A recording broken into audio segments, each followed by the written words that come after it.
300-pound Paul LaRue lay flat on the ground. As 300-pound Paul LaRue lay flat on the ground. As 300-pound Paul LaRue lay flat on the ground. As 300-pound Paul LaRue lay flat on the ground. As 300-pound Paul LaRue lay flat.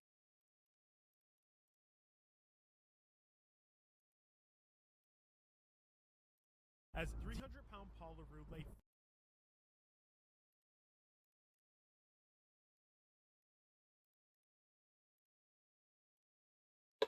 Alright. So, this is hunting the biggest online drug lord, not the Silk Road. Oh yeah, Sroking. Drop my phone on my dick. He said. It took more than 10 men to carry him out of the building. See, Paul had spent the last decade building one of the most sophisticated criminal empires from his laptop. As a self-taught programmer from Zimbabwe, he once built encryption software Zimbabwe, hey, do you know the way? Used by the NSA. Now, he was laundering hundreds of millions through fake pharmacies, weapons deals, and shell companies spanning 6 continents. But in this moment, it had finally caught up to him. One of his former mercenaries, a guy Paul had once tried to kill, had lured him to Liberia with a deal too good to pass up. A meth distribution pipeline for the Colombian cartels. Paul realized, too late, it was a setup. Just before boarding the extradition flight back to the US, he pulled the same move again. I apologize in advance, but I do not want to get on your plane, he said. Then he went limp. Dead weight, they had to drag him on board. But once airborne, he changed his tune. While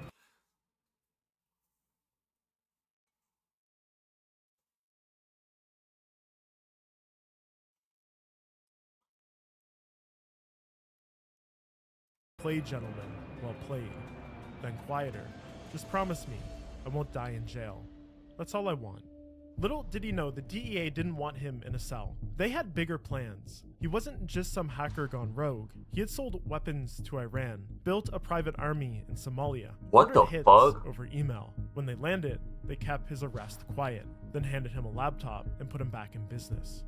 This is the story of Paul LaRue. His story parallels Elon Musk's story quite closely. He's South African and was a kid who got really into programming, and that was his way in the world, and he's really kind of doing the same stuff on the other side of the law. Paul LaRue wanted to be the biggest criminal on the planet. That's what he wanted, and he set about trying to achieve that, and what a guy. He possibly did. Born to Disappear, Chapter 1.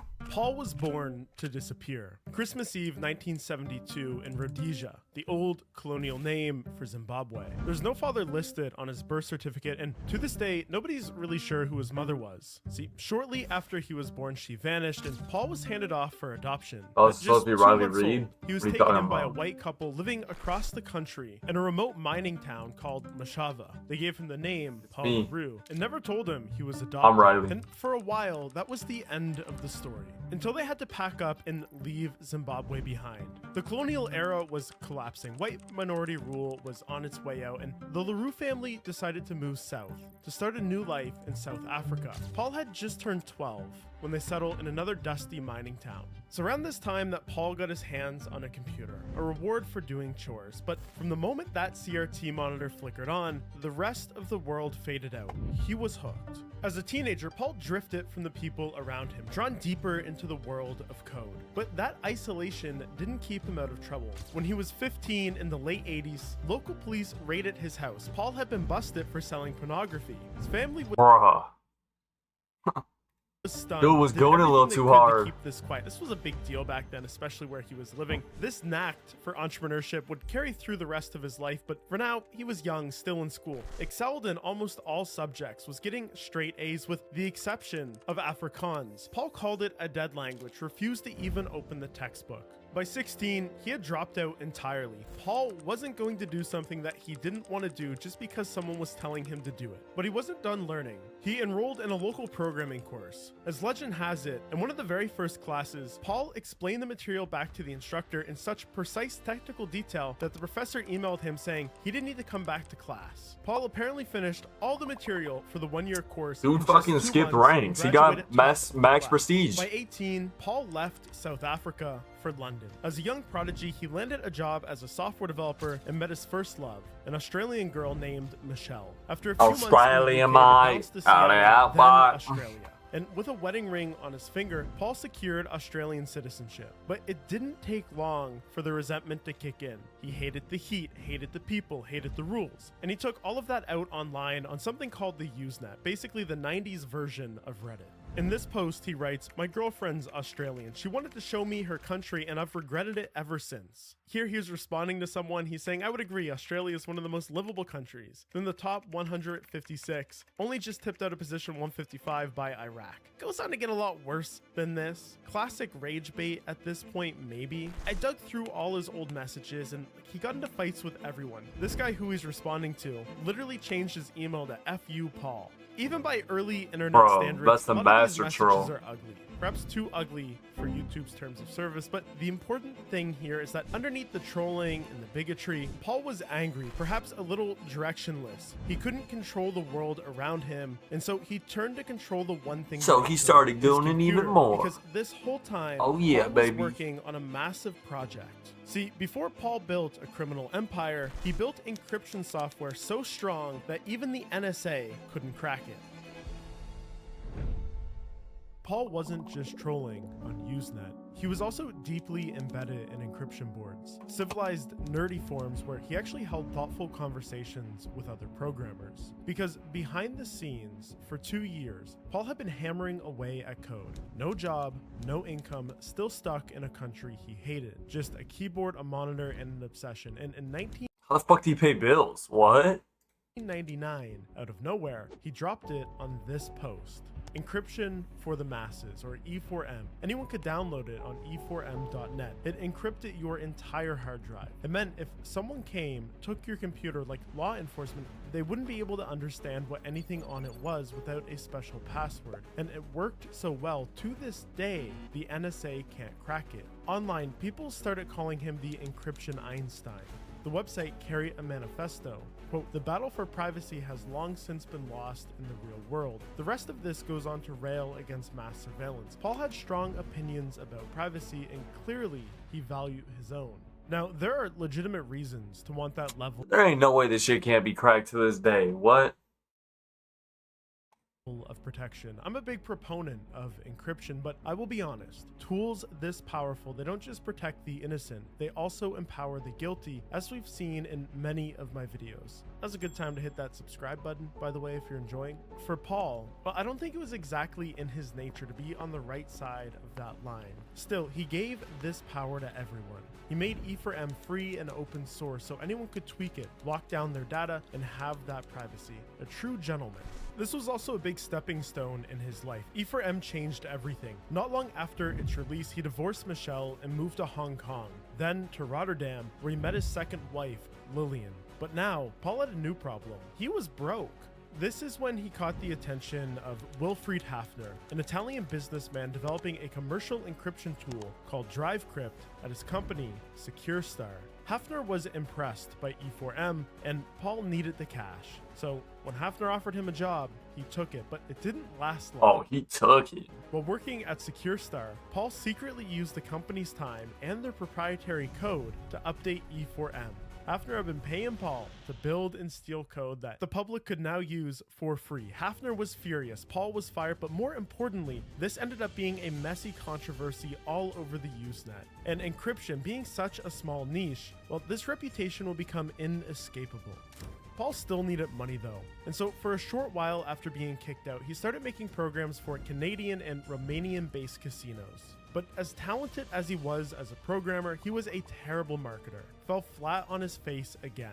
In the meantime, he was also on a job hunt on Usenet, but again, that reputation. He couldn't land anything, and the situation continued to escalate. He returned to Zimbabwe in search of his birth certificate, only to be abruptly pulled away by his aunt and uncle who revealed to him that, hey, you were adopted. Now 30 Damn, dude got shit on.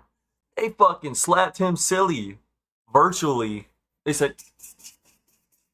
years old, he was left reeling. This discovery left a scar on him. He was officially on track to waste his life. Paul needed a big idea, and fast. And so it's around this time in 2003 that he came up with a brilliant plan. Online prescription pharmacies in the United States. And this marks the start of his actual career. A career that was about to lead him down a very dark path. RX? He created Bro. E4M, and then there was a company that wanted to commercialize it, and he basically signed on with this company to try to commercialize it. They got into a dispute. He believed, I think, that he got screwed. He kind of soured on open source software in some of the forums and said, like, look, I thought this was supposed to like somehow benefit me and it never did, and I've spent all these hours on it. And then TrueCrypt emerged. And so that was not clear if that was a challenger to what they were doing. Maybe he was behind it. It's sort of a big mess. But then the thing that was clear was he wanted to make a lot of money, and he had not done so. And he felt like, I think at that time, programmers were starting to make a lot of money in the tech industry. He was not making a lot of money, and he got into online pills. There's a couple different theories about how he did. And he sort of came up with this system that was perfect for mass distribution of painkillers. This was going to be the way he was going to like make his fortune. And I think he knew pretty quickly that he was going to succeed at that. Like the signs were there from the very beginning that this was like an extremely lucrative thing to be doing.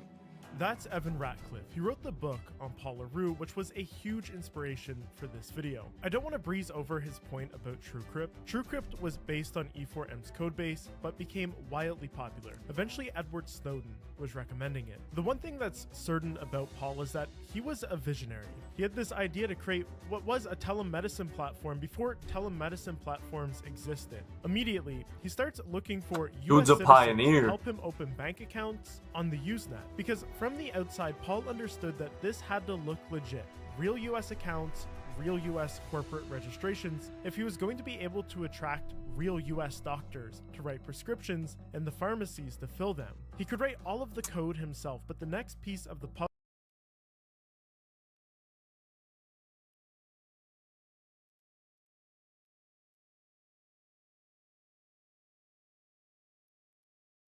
was going to be a call center. This was the early 2000s. Call center. People expected to be able to talk with someone to check orders, ask questions, file complaints. Paul knew these two Israeli brothers, Boaz and Tomer Tiger, who were already operating call centers in Israel, so he partnered up with them. Employees in these call centers were told to adopt American-sounding names and tell customers that they were located in Utah. And with that, he spun up the website. Actually, eventually, hundreds of them, with names like buycheapmeds.com, All the Best RX, My Online Drugstore, 123 Online Pharmacy. The list goes on and on. In fact, many of these were not directly run by Paul. He had created an affiliate program where anyone could spin up a website using his code base to earn 60% of each sale. This was advertised. Oh my god, you could be balling out the asshole. Holy shit, 60% commission is nuts.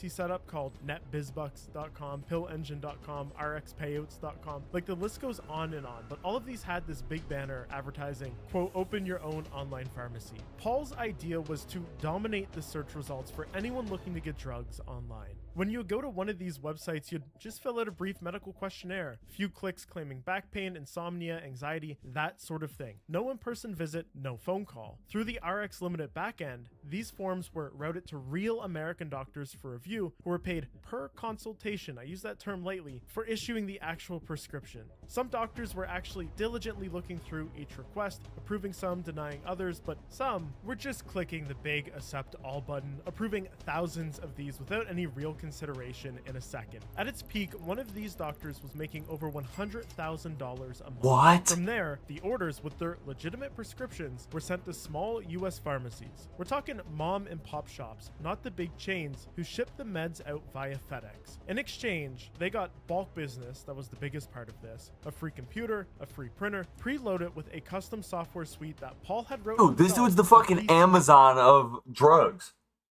MS to manage this entire process. They used that to track the orders, they used it to get the prepaid shipping labels, and review the actual doctor sign-offs. Like, to the pharmacies, this looked totally legit. And the drugs? Well, the websites offered everything from anti-hair loss medications to generic forms of Viagra. But the real money came from 3 specific medications. Tramadol, a synthetic opioid, weaker than Oxycontin but still addictive, Carisoprodol, a muscle relaxant often prescribed for back pain, and Furosec, a headache medication that contains a sedative. These are all painkillers that people abuse, and they sold a lot. At its peak, RX Limited processed over 10,000 orders a day. In one 3-week window in Oh my god. 2007, they shipped 57,000 orders. Across 16 months, an estimated 72 million pills were sent out through RX Limited systems. The key was, these weren't Holy scheduled shit. narcotics. In fact, at the time, none of them were federally classified as controlled substances. And that was the loophole. Paul was smart. His websites were careful to have prominent disclaimers stating that, quote, "We do not offer controlled substances. Our company is committed to meeting and exceeding all government regulations." Technically, he wasn't lying because under the law at the time, if a licensed doctor issued a prescription and a licensed pharmacy filled it, even for an addictive drug, it was legal. Even though Paul's website was clearly designed for mass distribution. Remember, telemedicine hadn't really been done before, and so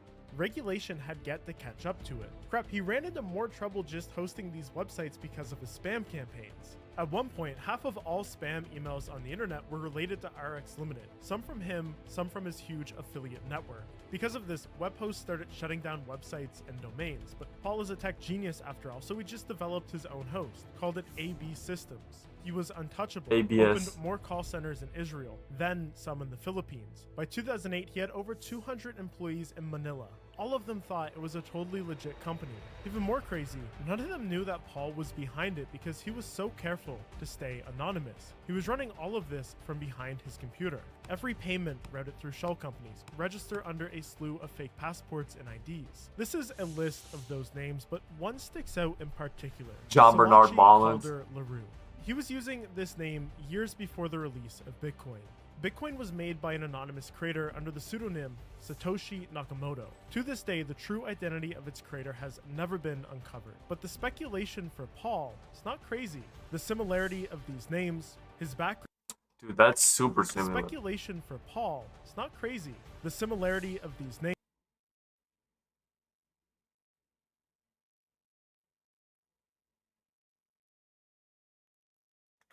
his background in encryption is very similar to what was used to create Bitcoin, and he certainly had a need for a decentralized online money out of government control. And like E4M, Bitcoin's initial codebase was developed in private before being released to the public. Either way, Paul was right to be privacy obsessed because 2 DEA agents were hot on his tail.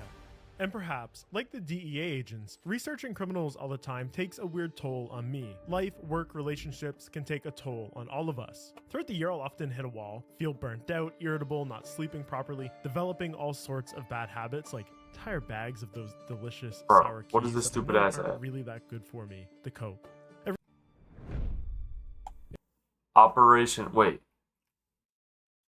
In 2007, 10% off your first month.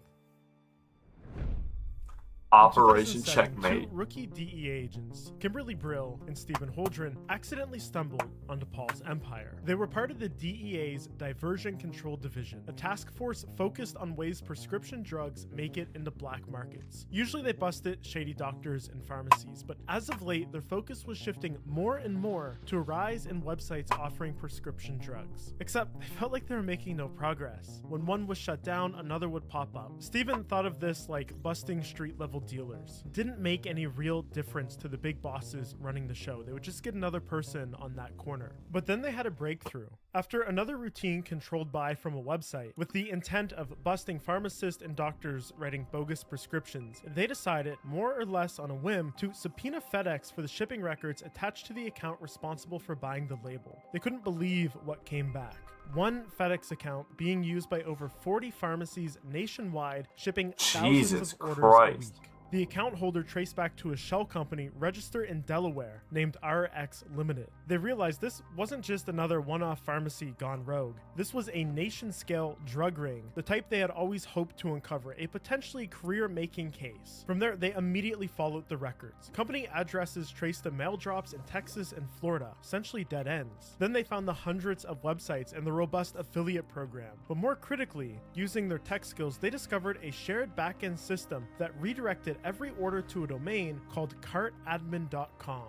They knew whoever controlled this was behind the entire operation, but whoever it was didn't seem to really have any true American presence, and they didn't even know his name. As they dug farther into the slew of websites, they discovered another problem. RX Limited's focus on those 3 painkillers in specific was a clear way to operate outside the reach of substance control law, but they suspected, just by the sheer volume of orders, RX Limited may be breaking the law in other ways. Over the coming months, they tried to explore this theory, placed a series of controlled buys using increasingly fake and bogus information information, going as far as to make up unreal medical conditions when listing the reasons on the medical questionnaire for purchasing drugs, and each time the prescription was approved and the drugs delivered. Unfortunately though, going after the doctors and the pharmacies would make little difference. They were completely replaceable to the machine that was RX Limited. Bust one and another one could easily take their place. They needed the head of the operation, but still, they couldn't find it, except for one very small clue, very early in the shipments list from FedEx. Amongst all these American orders was an international one, stuck out to them. One time, to a hotel in Manila, a man named Paul LaRue had been sent some drugs. Bro, put his real By the time they name? took the Are you case to Kent serious? Bailey, a veteran special agent at the DEA, they had found a little more evidence pointing to LaRue. First, they found that RX Limited was renting server space at a company called Q9, based out of Canada, with the account tied to the email address plarue@swprofessionals.com. That email led them to this defunct website, a programming service that Paul had tried running in the early 2000s but had since closed down. On the About Us, they found that Paul was listed as the director. Bro. It was easy to think that, hey, maybe he was just contracted to help set up this RX Limited empire and that he has nothing to do with actually running it, but the agents knew deep down if he was the one paying for the servers that these were being hosted on, probably had a little more involvement than a third-party contractor. Then they noticed several of the servers at Q9 were named after chess pieces. To the agents, it almost felt like an invitation to join the game. And so they did, and the case was officially named Operation Checkmate. The rookie agents had one more piece of information. A Philippine phone number that they had found was registered to Paul LaRue. Kent Bailey ordered a trace report on it. What they got back was a 30-day call history. They saw outgoing and incoming calls to Ghana, the Congo, Brazil. But most of all, it was the calls made to Somalia that bothered Kent the most. He was ex-military, had served in the region, and he knew one thing for sure. Quote, people go to those places because they are lawless. This guy is not setting up an effing pharmacy in Somalia. Why did he keep going? He made hundreds of millions of dollars. Why is he getting into like meth trafficking from North Korea? Why is he setting up a compound in Somalia?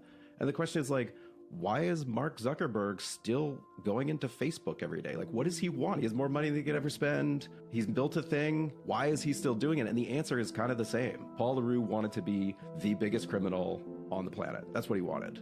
For the investigators, by mid-2008, this case had become their full-time jobs. And the deeper they dug, the more intricate it all became. Remember the cart admin domain that appeared early in their investigation was responsible for routing every RX Limited order? Well, the investigators weren't technical, so it took them a little while to catch up to it, but they eventually figured out how to trace that domain. They found it was registered by a company called AB Systems. And this part blew their mind. AB Systems wasn't some sketchy web host, it was officially accredited by ICANN, like GoDaddy or Namecheap.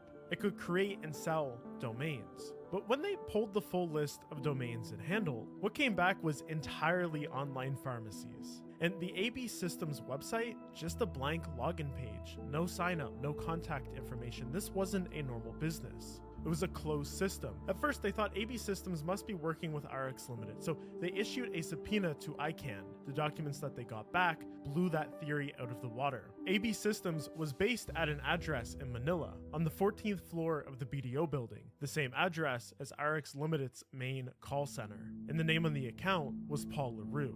It finally clicked. LaRue wasn't using this system, he built it. Cart Admin, RX Limited, AB Systems, they weren't partners, they were all him. A fully integrated business. To the investigators, this meant that there was no partners they could work with to help take him down. Everything was being run by him. They did notice, however, amongst the thousands of online pharmacies registered under AB Systems, one domain, unlike all the others, e4m.net, an encryption software published by Paul before RX Limited ever existed. A search on the website's history turned up an old email address, paulca@rocketmail.com. They wondered, did he use this email in the early days to help orchestrate the building of RX Limited? Could they use it to prove that he was the mastermind? With the help of a federal prosecutor, they convinced a judge to sign off on a warrant for Rocket Mail. Rocket Mail is owned by Yahoo. And the records that came back confirmed everything. Emails from Paul of him negotiating with credit card processors, routing payments through offshore shell companies, creating fake identities, and setting up the call centers. But most of these threads would go dead, kept pointing to a different email, plarue@server73.net.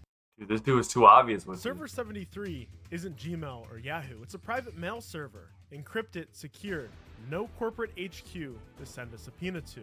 Just like he built everything else, Paul had made his own secure email infrastructure and long ago ditched that rocket mail address. This was really disappointing for the investigators. If that rocket mail address was the one that he was currently using for daily operations, it would have made things a lot easier, but instead they only had these old historical emails. They had no real idea of what he was up to now that the business was much more mature. Meanwhile, Kent Bailey was trying to build a real-world profile on this guy. But for someone terminally online, there was almost nothing. No photos, no social media. Until one of Bailey's analysts stumbled upon a strange lead. An old article from The Hill dated July 2007. It mentioned a man named Paul LaRue lobbying to buy land in Zimbabwe. He was advocating for the return of white farmers displaced by Robert Mugabe's presidency. It even claimed that he planned to lobby Congress and possibly the White House to achieve this. More importantly to the investigators, the article noted that he had both Australian and South African citizenship. It was the first time that they even had a hint at his background. Then came a breakthrough. A grainy customs photo taken in Guam as Paul passed through US customs on a connection flight. It wasn't what they expected. Heavyset, dyed blonde hair, he wore flip-flops, a t-shirt, and shorts. You wouldn't expect this guy to be running what he was running. But beyond that, they had little more on Paul. Until a tip came in from Hong Kong. A compliance officer at a major bank flagged a string of suspicious wire transfers made between a string of sketchy-sounding shell companies with generic names and a cluster of small US pharmacies. The investigators immediately knew they were looking at the financial skeleton of RX Limited. They moved fast, secured a federal prosecutor. Bro, this dude was too, he was secretive, but he was too obvious with it. Bro, if you're running the server host shit, you don't put your real name. You run fake bullshit ass names. An international record request to Hong Kong's financial regulators subpoenaed the U.S. Treasury's FinCEN office and the Federal Reserve Bank of New York, who handle Fed wire transfers for most American banks. And when the data came back, it was staggering. Conservatively, RX Limited was pulling in $250 million a year, about oh my the same God. revenue Facebook had in its early years. In just a few Hong Kong accounts, they found that Paul LaRue was sitting on over $50 million in cash. But they realized that was a massive gap between what he was earning and how little was still in those accounts. It meant one thing: there was a river of money flowing somewhere else, but where, that part they still didn't know. Hiding the money. Paul didn't trust banks. One of his Hong Kong accounts had already been frozen with tens of millions inside. So he did what every kingpin does. He made the money disappear. Not in offshore accounts, but in gold. Over 2 years, he funneled more than $200 million through shell companies, buying hundreds of gold bars from Swiss dealers, moving them by planes, yachts, and cars to stash houses he set up in Hong Kong. He even started sourcing raw gold from mines in Africa so it would be untraceable. Heck, he eventually set up his own mine. This was a serious operation. And at the helm of all this was perhaps the second most important man in Paul's life, an ex-military Israeli expat living in Hong Kong named Doron Shulman. Paul had met Doron through his growing network of military contractors. See, by 2007, Paul had moved to the capital of the Philippines, Manila, had set up call centers for RX Limited there, employing hundreds of people. More importantly, Manila was a place where he could buy off anyone: police, coast guards, foreign affairs officers, the government. He felt insulated in the Philippines, and if he ever really needed to, he could even pay for murder for hire, have someone killed for around $100 US. Paul bought himself a nice penthouse. Actually, he bought a few of them. But besides a desk and a bed, kept these places unfurnished. To the few higher-ups that worked for RX Limited that actually got to meet Paul in person, they got the impression that he lived in a way that he would be able to pick up and move at a moment's notice. Manila had another cute ancillary benefit for Paul. It was flooded with military contractors from the Iraq War. This is how Paul had met perhaps the most important man to his operations, Dave Smith, a scarred-up Irishman who claimed to have trained militias in Liberia and done security work in Iraq. He became Paul's head of security, tasked with recruiting other contractors, handling all this sensitive logistics, aka the moving and buying and protecting of gold. It's through this circle that Paul more or less ended up hiring a small private army.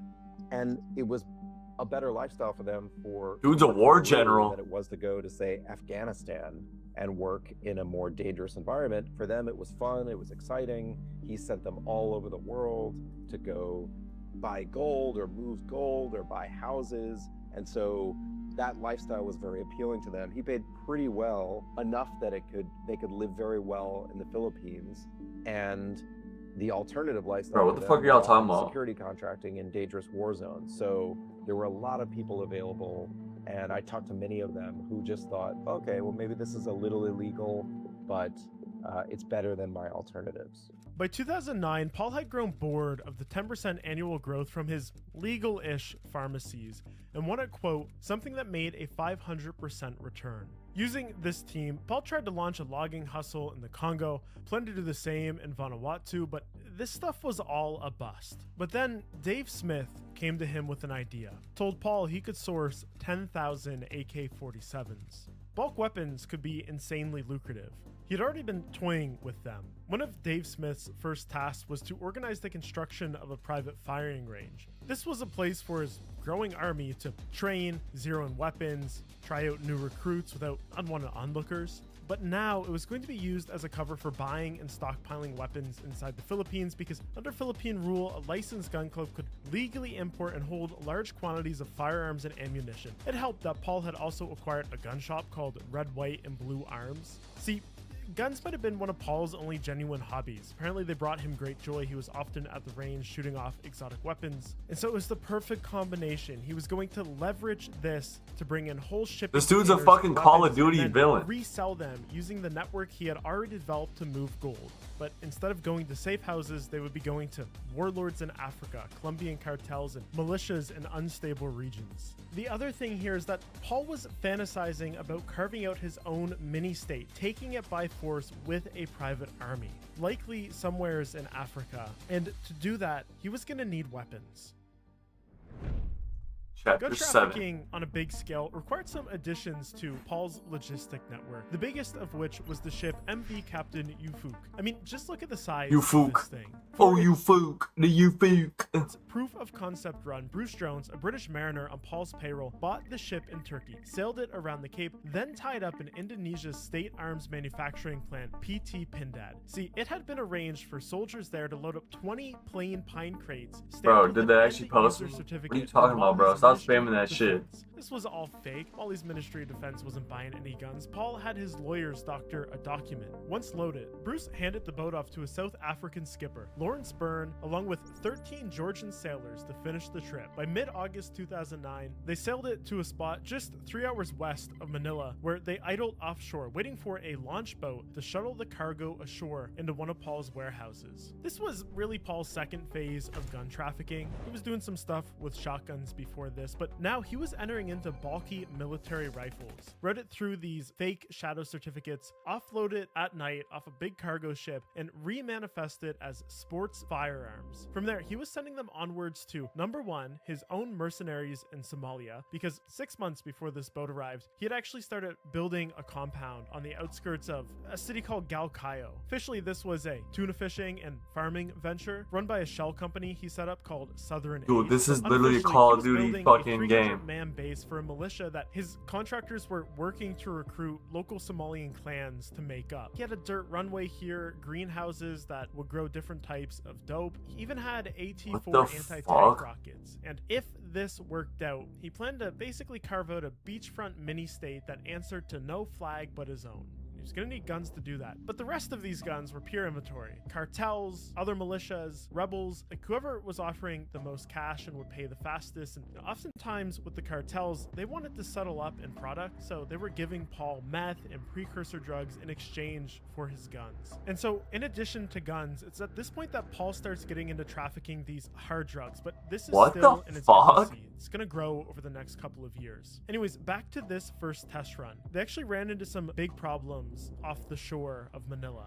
The first launch boat run was made in the middle of the night. They brought back 16 crates to one of the warehouses, but by first daylight, local fishermen had noticed this big boat idling out in the ocean, and they made a report to customs. And the custom officers didn't hesitate. They went to check it out, and by the time they got on board, they found 4 crates remaining, containing 54 Indonesian FNC pattern rifles, 40 45 bayonets, and 120 empty mags. Not bad considering they had gotten away with 16 crates already, but for Paul, this was one of his operation's first real blunders, and the investigations into this threatened to expose his whole empire. See, during the interrogations, custom officers learned that the South African captain took over the ship from Bruce Jones. They also learned about the crates that made it off in the night. Now, Bruce Jones was ultimately accused of bringing the guns into the Philippines, so he hightailed it allegedly to the mountains near Manila, where he remained in hiding, more scared of what Paul LaRue would do to him if caught than ending up in a prison. This gun seizure was big news. They took the entire boat. Eventually, a local journalist named Matt T. Supnod managed to contact Bruce, and Bruce agreed to meet Supnod for an interview at a secret location in an attempt to clear his name.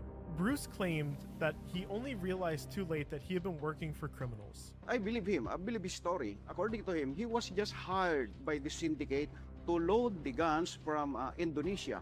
During the loading of the guns, it is being guarded by uniformed policemen in Indonesia. So he thought that it was really a legal transaction. Bruce went on to say that he was being made the fall guy, in a scheme actually being controlled by a powerful foreign criminal based in Manila in cooperation with corrupt government officials. He described the head of the syndicate to me, telling me that he was so influential and able to bribe the authorities, bribe the judiciary, and even the media, that he was being escorted by policemen. Bruce was threatening to name those names. After this interview, Bruce suspected that he was unsafe, returned to hiding. After a year, he was eventually lured out by someone he thought was a friend. He didn't know that that friend was actually working for LaRue. As he went to meet up, he sat down behind the wheel, started the car, waited for his wife and child to get seated. On the way, two masked men on motorbikes approached the vehicle from each side. They pulled out guns. In the blink of an eye, an entire magazine was dumped through his car window, and he was dead on the spot. A classic contract killing. And he wasn't the only one. In the years following this incident, the lawyer who represented Bruce vanished. To this day, he hasn't been found. The manager of Red and Blue Arms, who was overlooking this project for Paul, was murdered in the same way as Bruce while waiting at a traffic light. See, Paul had got Two said we're gonna get him at the red light. Idea in his head at this point that the only way to maintain his growing empire was to kill anyone who was an operational risk. The only one that managed to escape from this was the journalist Supnad. And that's because police managed to arrest his assassin before the assassination took place. And for Paul, he had now gotten away with murder, and the loss of one shipment didn't dissuade him. He was now going to set his sights on even bigger targets, starting with Iran. The loss of one shipment didn't Why would you set your sights on Iran? What the fuck? dissuade Paul. If anything, it made him bolder. So far, most of his guns have been feeding local rebels, but now an actual country had noticed him: Iran. They came with a wish list: rifles, explosives, even missile guidance systems. For 3 years, Paul was a key arms supplier to the Iranian military. He had quickly become the guy who could get them things that no one else could. And Iran, at the time, they wanted a cheaper way to bleed American troops in Iraq. Paul had an idea to capitalize on this. He sold a formula for explosives to the Iranian government for $5 million. And that deal did go through. So he had created this explosives formula, he sold it to them, and that was also a kind of down payment on a future work that he was doing, designing basically missile guidance systems for missiles in Iran. And he had a team of engineers in the Philippines, most of them were Romanian, who were working on that for him. Bombs to be made from fertilizer, and Paul also had a network to supply this fertilizer. While all of this is going on, Paul was also making strides with his own compound in Somalia. He had sent a new head man down there to run it, a guy codenamed Jack. Another ex-military guy. Jack built the crew, dealt with pirates and local terrorist groups to carve out this section of the beach. But as Jack's group grew, it started to draw attention not only from local militias, but from the United Nations. See, during a UN field investigation into regional armed groups, analysts spotted an unfamiliar militia, well-equipped, professionally trained, and led by a foreigner. When they dug deeper, Bro, this dude's a fucking Call of Duty villain. one name kept surfacing: Paul LaRue. In July 2011, the UN Monitoring Group on Somalia published a 300-page report, which included a 5-page appendix titled Case Study Southern Ace. And of course, Paul LaRue was the main subject. That was his shell company. This report publicly linked him to arms trafficking and a private militia in Somalia, including plans to import anti-tank missiles, C4, and over 1 million rounds of ammunition. Veteran DEA agent Kent Bailey got tipped off about the UN report, and he finally had his context on why LaRue had been making so many calls to Somalia. By the end of 2011, with the UN report public, Paul grew excessively paranoid. Law enforcement would surely be coming, and someone had given the UN information, so Paul was looking at everyone in his inner circles, questioning their behavior. Dave Smith didn't help matters. Dave was the opposite of Paul, flashy, big cars, fast bikes, always surrounded by women. This made Paul furious. He interpreted this behavior as, well, either David was stealing from him, he was becoming more independent, which Paul didn't like, and it was just an operational security nightmare. So one night, on nothing but this suspicion, Paul called Dave in for a job, told him there was gold buried at a remote site. Dave showed up, brought a shovel. Little did he know that he would be digging his own grave.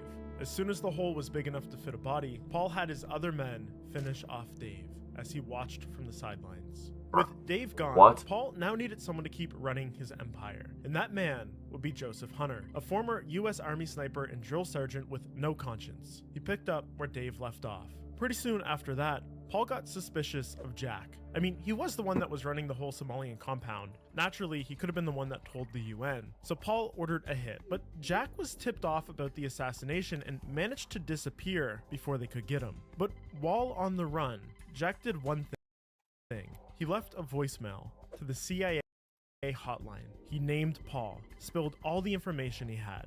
Bro, and what? That message would give the US law enforcement a crazy idea. That was going to take a little time. Meanwhile, Paul's first baby, RX Limited, was in some trouble. See, all this time, it had still been providing him enormous profits, which he was using to fund this whole empire. But now, one of its biggest moneymakers, the painkiller Soma, was reclassified as a controlled substance. Yep, he's done for. Empire over. Change the ruling on the drug. In the US. And the one thing Paul was always careful about was to not sell illegal drugs or weapons into the US, because he knew they were one of the few countries capable of global law enforcement, and he didn't need any more reasons for Uncle Sam to come. I was just about to say Uncle Sam's to come knocking. RX Limited couldn't prescribe it. So overnight, profits tanked. Got so bad Paul had to shut down his call centers in Israel. But Paul wasn't about to take a hit to his net profit at the end of the year, and the only way he knew how to make up for it was more weapons, more illicit drug deals, more control, more hits. And one of those hits was personal. Her name was Catherine Lee, an established real estate officer in Manila. She had helped Paul acquire a lot of properties. Knew a little bit too much about his real estate dealings. Seemingly out of the blue, she was contacted by 2 Canadians who wanted to buy properties in Manila. On February 12, 2012, her and her colleagues drove them around to several different properties. At the end of the visits, the 2 Canadians offered to give Catherine a ride home. Her friends and co-workers suggested that she didn't go with them, but she didn't listen. She was in for a big commission on any of these sales, after all. But that commission would never come, because these 2 weren't there to buy properties. The next day, garbage men found her rolled up in a rug. She had been shot beneath both eyes. The 2 men, actually from the USA, pretending to be Canadians, had been hired by Joseph Hunter, and they did a sloppy job. Catherine's colleagues saw them during the lengthy tour around the estates. Police were able to get their sketches quickly. Hunter had paid the hitmen $35,000 each, and now had sent them out of the country. And the reason for all this? Paul had suspected that Catherine, on a hunch, had been stealing from him and leaking information about his real estate dealings. Nomi Edalor, another real estate agent, met the same fate a few months before Catherine. This is really evil, and it was making Paul's other associates equally paranoid of him. They didn't know if they would be next. The other thing is, as these cases escalated, Manila was no longer safe for Paul. So if he leaves Manila, where's he gonna go?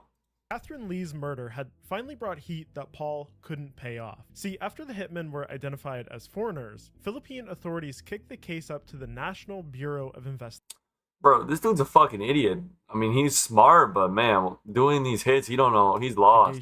Their version of the FBI. And unlike local cops, Paul couldn't bribe these guys. They worked with US authorities to track the men down. Eventually, oh, yep, they call it the USA, the whole thing you were dodging. They arrested David Stilwell and Adam Samia. And with this news, Paul went dark. When he finally came back online, he was 10,000 miles away, living in Brazil under a fake name. He had flown in with a pregnant girlfriend, Cindy Kayanen, who had been working for his organization in Manila. This was super important to Paul. He She's knew gonna Brazil had snitch. strict extradition laws protecting him from the US, especially for parents who have children born in Brazil. By the time they got Bro, I don't think that matters. Once you did an international hit, on a beachfront condo under a new front company called Rainbow Force Technologies. Rainbow Force Technologies, dude, that literally sounds like a Rainbow Six Siege event. Supposed cybersecurity firm, she had popped, and Paul was protected. She had He once popped. again felt insulated Ugh. from U.S. law enforcement. But little did he know, the DEA, through collaboration with the Brazilian authorities, had See, bro, why did he think he was gonna escape this? The DEA in collaboration with the Brazilian authorities? Like, what? actually been watching him since the moment he landed. See,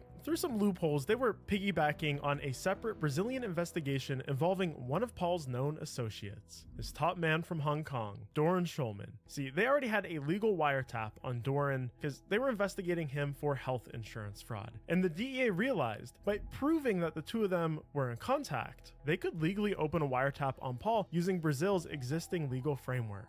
And what they found was way worse than any of them expected. Combing through his messages, Paul was arranging a shipment of bulk cargo routed through Brazilian ports. 24 metric tons declared as sodium chloride, table salt. But like, Paul's not shipping table salt. And the destination was to be one of his warehouses in Hong Kong. So the DEA tipped off customs in Brazil to check, and when they cracked open the containers, it was ammonium nitrate, 24 metric tons of it. That's the same stuff that was used in the Oklahoma City bombing, ingredients that Iran could use to build bombs. 2,000 pounds of this stuff can level a city block, and he had 52,000 pounds of it. Now, ammonium nitrate isn't legal on its own. Farmers use it for fertilizer, but under all of this context, Paul was clearly up to no good. You would think that this would be enough for the DEA to stage an arrest in Brazil, but it wasn't. They didn't believe that they had enough to prosecute. Not the way they wanted, because they knew Paul was beyond careful. His entire operation was being run on encrypted laptops after all. Secure email servers that he made himself, networks that he built from the ground up. Even if they arrested him, even if they got access to his machines, the likelihood that they would be able to take any evidence off those and use it against him to prove his involvement, well, they weren't confident. And so if they were going to bust Paul, they had to do it in a location that they would be 100% certain that they could get extradition, so they could pressure him into opening up those devices on their own. And Brazil was not that spot. And so to do this, they were going to have someone from Paul's past life walk back into it with a deal that he couldn't refuse. And that man was going to be Jack. When Jack disappeared, Paul assumed that he had either died or left his life of crime. The truth was, after his tip-off phone call, US federal agents had got an idea. They didn't want to wait around for Paul to make another mistake. They wanted to engineer one. So they called Jack back, and he picked up. Found out his real name is Felix Clausen, but the agents still wanted him to be Jack, because they wanted him to get back in contact with Paul, present him with an offer. And so that's what Jack did. He told Paul that in the time he had been away, he had met a group of Colombian cocaine traffickers, and they were looking to expand. They were rich, aggressive, but more importantly, they had a problem that Paul could solve. They wanted to get into meth, especially in Asia and West Africa, because they saw it was exploding in popularity, but they didn't have a reliable lab setup or a supply chain for the precursor chemicals needed. But Paul, he could be just the man to deliver both. Upon hearing this offer, Paul apologized to Jack for putting a prize on his head and invited him back to work for him. After that, Jack got more involved in explaining the offer he had received. The Colombian traffickers wanted Paul to actually build the lab in Liberia, supply the precursor chemicals, and fly in a cook to train their own operators. From there, they would take over, handle distribution, selling the meth. They wanted to even export it into Mexico and the United States. The deal was, for every 100 kilograms of meth they produced, the Colombians would send Paul 100 kilograms of cocaine. Paul couldn't resist. He was in. There was just one catch. The Colombians wouldn't talk over email, no encrypted chats, no burner phones. They demanded a face-to-face meeting in Liberia. Paul was naturally hesitant. He was living in Brazil now under a false identity. He knew he was shielded by the country's strict extradition laws, but Liberia, this was dangerous territory. The US had close diplomatic ties. He knew he could be extradited and fast. But still, the payout was too big to ignore. So in September 2012, Paul, alongside his girlfriend, boarded a flight to Oh Monrovia. my god. What Paul didn't know was that every step of that journey had been planned. Colombians didn't exist. There was to be no meth lab. I was just The whole about to say, operation was a this shit's DEA gonna be a honeypot big-ass codenamed bust. Operation Prophecy. When Paul landed, Jack met him at the Royal Grand Hotel alongside a supposed Colombian trafficker. This Did they ever release this video? This sounds real.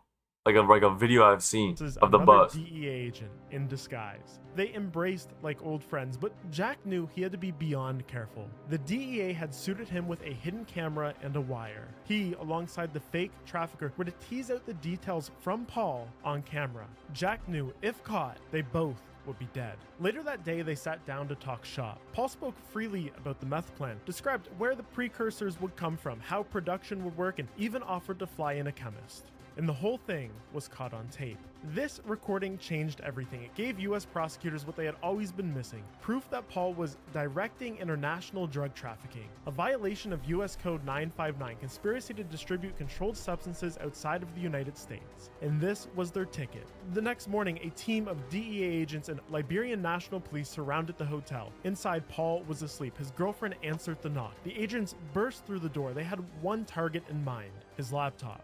Because Paul had built his own private email servers, used encrypted chat clients, had fully encrypted his disk, they feared that he had also built kill switches that at the click of a button he could wipe everything. But he never got the chance, because they got to the laptop first. And that's when Paul realized what was happening. He started passively defending himself, tried to bribe and manipulate the Liberian officers, calling them African brothers and trying to play I was born on the same continent as you guys card, but they had none of it. When paying them off failed, Paul used his massive weight. He laid on the ground and said he wasn't going anywhere. The agents weren't able to pull out his arms to cuff him. Tasing him didn't work either. After a struggle, 10 DEA officers managed to cuff the big man and drag him down 3 flights of stairs. Straining every muscle, they stuffed him into a van and started the journey to the airport. Just outside the plane, bound for the US, he tried the same trick, but it didn't work. Once on board, Paul's behavior finally changed to compliance. He wasn't trying to bribe anyone, he wasn't screaming or even cursing. The only words that came out of his mouth were, "Well played, gentlemen, well played. Then, just promise me I won't die in jail. That's all I want." Little did he know the DEA wasn't planning to put him in jail. Not yet. They were planning to put him back in business. Bro. Kemp Bailey and Kimberly Brill stood on the tarmac in White Plains, New York, waiting for the plane carrying the man they had been chasing for 5 years. It was a bittersweet moment because they didn't get to participate in the arrest. That honor had gone to a different group, a specialized unit inside the DEA called Group 960, referring to the statute that they worked under to catch bad guys selling narcotics internationally. At 3 a.m., Kent and Kimberly had finally got a glimpse of Paul in person for the very first time. Then they returned to their hotel because they were to join in on the initial questioning to happen later that morning. But just before that meeting took place, they got bad news. The hearing was off. Hours earlier, Paul had been introduced to a court-appointed lawyer, Jonathan Marvini, and just like that, Paul signed a cooperation agreement. Even stranger, there would be no press conference announcing the capture of one of the most prolific criminals the DEA had ever faced, because they knew he was the only kingpin that operated completely online. They had snatched him out of view of any of his employees or associates, and now they could put him to work from DEA custody as if he was still at large. Paul had agreed not to just help catch his associates, but to share information about dealings he had with Iran and North Korea. Kemp Bailey wasn't so convinced. He warned that Paul was smart enough to manipulate them if the agents weren't careful, but within the 960 group, Kent's objections were viewed as the grumblings of an agent who hadn't been able to land the case. That's because, while Kent and Kimberly agreed to let the 960 agents make the arrest, through some legal technicalities, the 960 agents were also entitled to the case, and they essentially stole it from Kent and Kimberly, despite their years of hard work. But nevertheless, they cast off this warning from Kent, and the 960 agents put Paul to work, hoping that whatever he delivered would be greater than what they already had. A cartel architect, an arms trafficker, a murderer, a man responsible for flooding the US with hundreds of millions of pills. If he delivered, he'd be the biggest cooperating witness in DEA history, but if he didn't, they would have been played again. Paul flipped unbelievably quick. When later asked why, he just said he was in a bad spot. He signed a proffer agreement. Under the terms, Paul was free to talk to prosecutors without fear. Nothing he told them could be used against him. Any lies or omissions. Yeah, but can't they still charge him on everything that he did? It just doesn't raise the charges. So I don't. However, could. At first, he was hesitant about the killings, but eventually he came clean. Admitted to selling hundreds of millions of pills to Americans, smuggling weapons from Indonesia, exporting arms to Iran, producing meth with North Koreans, moving massive quantities of meth and cocaine, and organizing 7 murders. But the names were not enough for the 960 group. They wanted to arrest the rest of the big hitters from Paul's group. They set him up inside a secure room with a mattress and a laptop. Paul felt at home. And his encryption was so tight that it was only now with him cooperating that they were able to get into his email and servers. They found that he had configured his email server previously to delete all emails on a periodical basis. But now he coded a change for them to keep a copy of all the new emails that would be sent and come in so the DEA could later use those as evidence. Then Paul slipped back into running his empire. The DEA had a plan for him. They were going to continue the Colombian drug deal scheme. Say it went through because the DEA had set their first sights on a specific target, Joseph Hunter, the former US Army sniper that had taken the job of Paul's right-hand man after the killing of Dave. Paul told Hunter and the group of mercenaries working under him that the deal went through and now the Colombians needed protection. Through Paul, the DEA lured them to the island of Phuket on the coast of Thailand. They had set up a wiretap on a villa there, and on recording, they got Hunter admitting to everything: drug trafficking, arms handling, and even murders. With this evidence, they were confident in a full-blown conviction. The last part was to actually catch him. But because he was who he was and he had all these mercenaries working under him, they weren't just going to leave it to local police. Instead, they called in Thailand's elite tactical force, and on September 24th, 2013, more than a year after Paul had been caught, they raided the villa where Hunter was staying. He didn't stand a chance. And later, the other members of Hunter's squad met a similar fate. Paul, only listed on records as Individual 1, testified against Hunter. Hunter was initially sentenced to 20 years, but then, after the trial for Catherine Lee's murder, he was sentenced to life in prison with no chance of parole. Meanwhile, the DEA wanted the men that were left in charge of RX Limited. Since the change in laws around Soma, RX Limited had been run into the ground. Credit card processors had stopped letting them take payments, FedEx and other shippers closed the pharmacy accounts, so nothing could be sent, and warning letters and subpoenas made their way to doctors, which spooked many of them into leaving the platform. Before his arrest, Paul had sent a series of encrypted emails to the 2 Israelis that had been leading the company, Moran Oz and Alam Berkman. See, the Tiger brothers had long been cut out of RX Limited after they demanded bigger cuts when the company exploded mid-2006. In these encrypted emails, Paul told Oz and Berkman 3 things. 1. Close the Tel Aviv and Jerusalem call centers immediately. 2. Lay everyone off and issue severance required under Israeli labor law. And 3. Move the servers tied to the RX Limited customer database and affiliate panels to Manila for safekeeping. And they had done just that. Paul had sent a wire in the low 6 figures to cover the owed wages and severance, but it wasn't quite enough. He promised to send a second transfer, but it never came. Yet Oz was being hounded for severance by the workers, who many of whom thought he was the actual owner of the business. They were mad that he had shut it down and now wasn't paying them. Desperate for answers, Oz sent frantic emails to Paul, but each one went unanswered. Then, one night in late December 2013, Paul resurfaced. He said, "I know you're hurting. There's light at the end of the tunnel. I have arranged for cash." Oz felt immediate relief. Oh my god, I need some water. I'll be right back.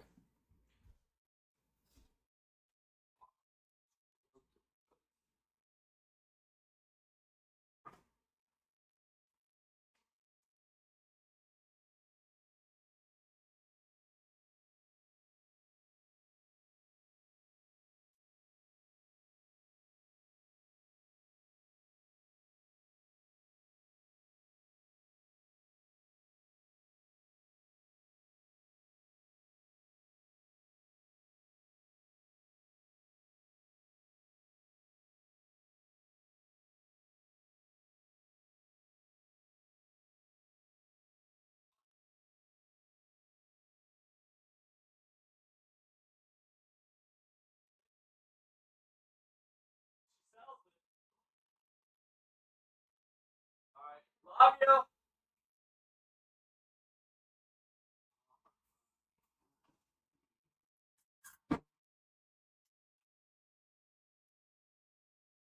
I'm back, chat. Sorry. leave. Paul even mentioned plans to resurrect RX Limited, a way to rebuild it from the ground up. Oz was going to help with that too, but his first order of business was getting people paid. There was just one strange catch. Paul told Oz he had to collect the money in person. Paul initially suggested Panama, but Oz refused, wary of the location. Eventually, they agreed on Romania instead.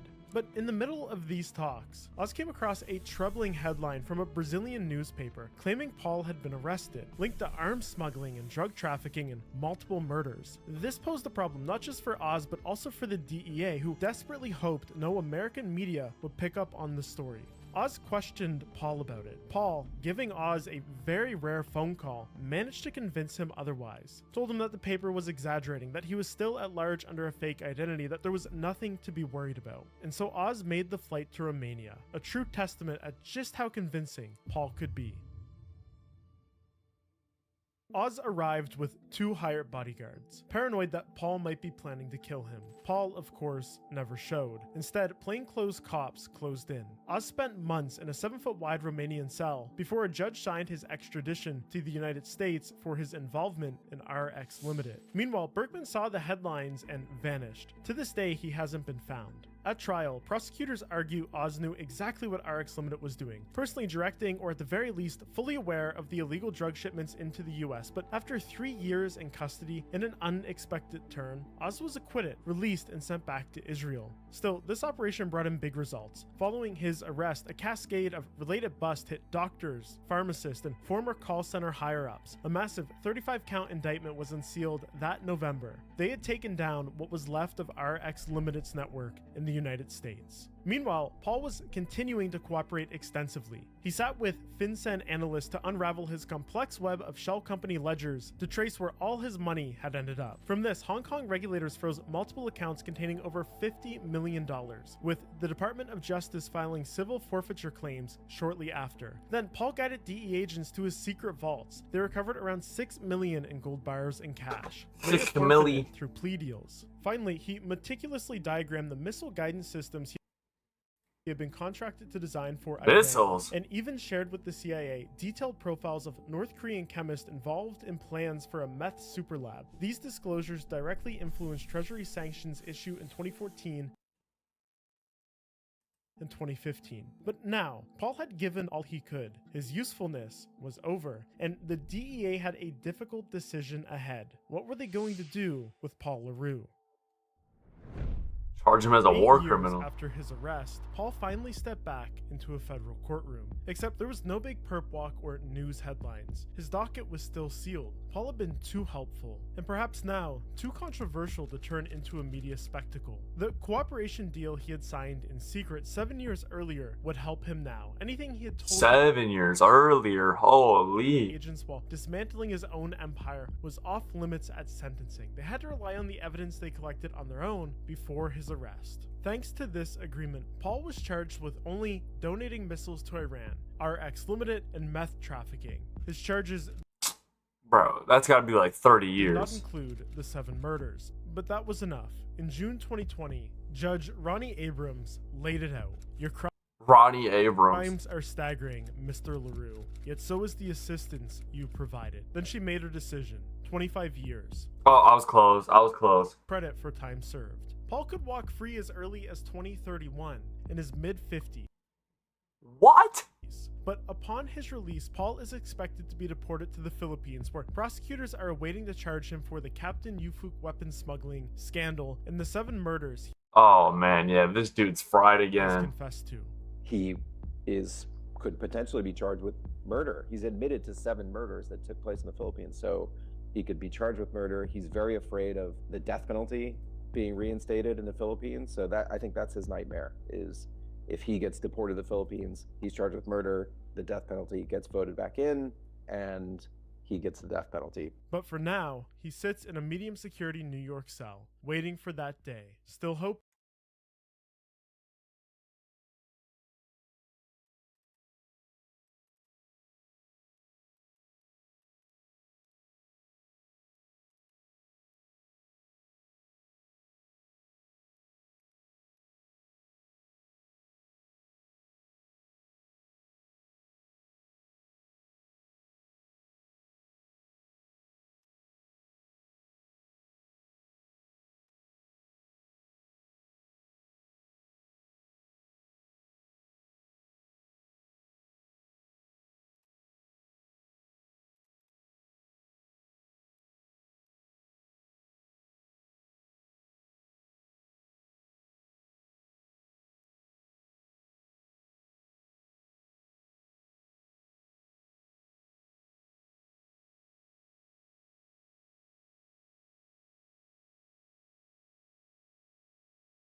Stop slacking. Keep stroking.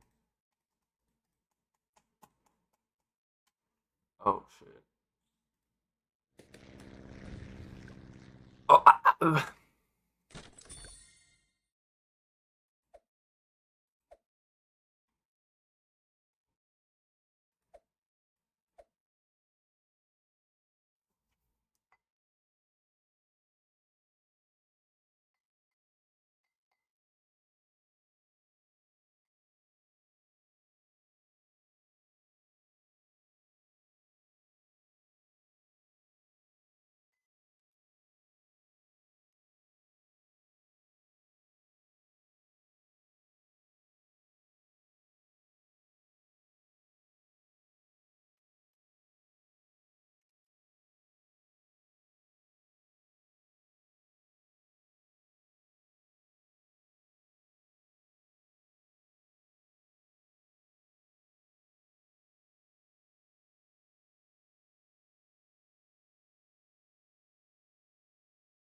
what the fuck map is this? What save file do I have?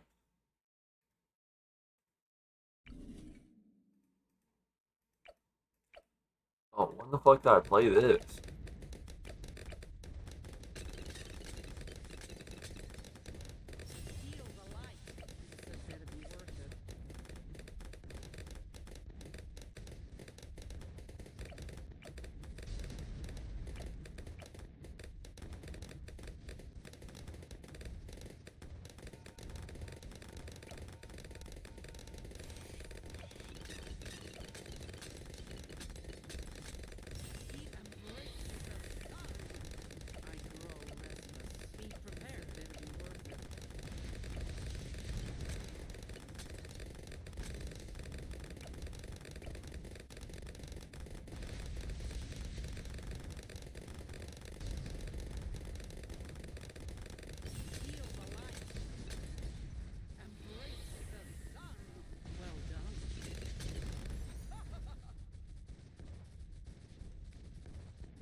Ready the force of the sun.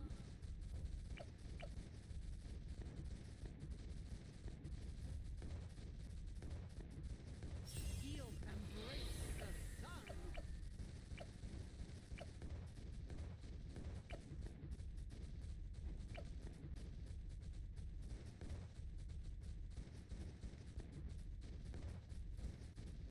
Feel the light. Embrace the sun. Well done.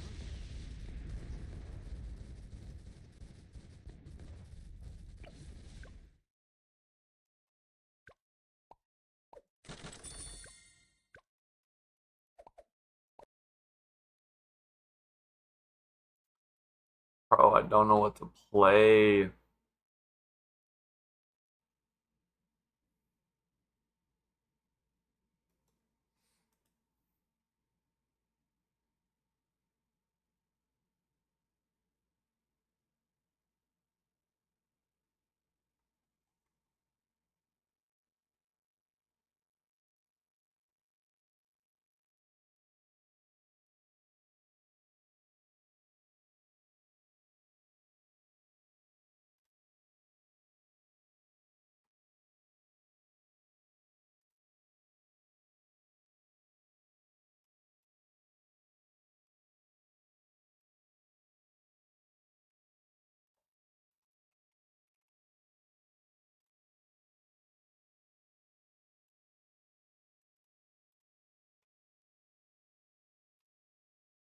Yeah, we ball, we downloading the game, stroking and sucking and fucking.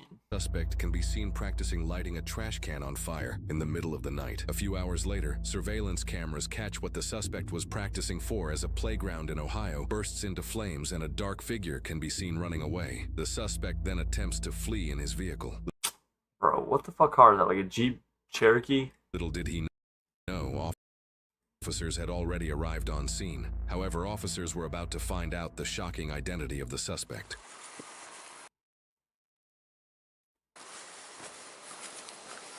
What did you just do back there? He has the fireman mustache too. That's funny. We got the FDN route. Step out. Do not reach for anything. Face the car. Turn around. Pretty face the car. Hands behind your back. Why would you light a playground on fire? I don't really get that. Let go of your hands. Once he's secured you. Do you have any weapons on you? Pocket knife. Where at? In my pocket. What? It's on my pocket. There you go. Do you have any lighters on you? Yes, I do. My ID and everything is in my bag. Right here. There's gas in there. Is there anything burning down there right now? Yes, there is. The playground is. Get him secured. All right. You can take my satchel. It has my ID. And then I don't think I have anything else besides smokes. Do you have a fire extinguisher? I have one in my trunk. What'd you use to start that? A lighter. Is there any flammables? Just gas. And, oh, sorry, I had to take a Is there a can or anything, or did you light the gas on fire? I lit the gas. Okay. I just had to poop. Sorry. That's why there was toilet paper. Dude had a shit, so he decided to light a playground on fire and then go shit. Like, bro, what? He advised to use gasoline and a lighter.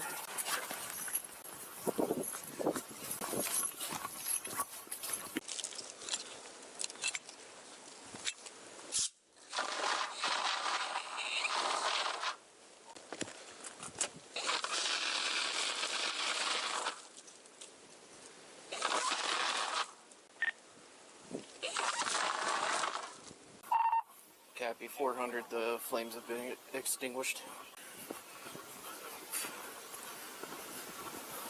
I know you're gonna take me down. I just gotta poop. Sorry. Where do you I live just at? had to poop, so I lit something on fire. Bro, what? I live in Ken. He lives in Wisconsin right now. He was just in Ohio though. Who? Lewis, Who's that? that's my attorney. All right. You have the right to remain silent. Anything you say cannot be used against you in a court of law. You understand these rights as I've explained Right, I to you. pleaded the fifth. Okay. Copy. He's secured in the back of my car. What's your name?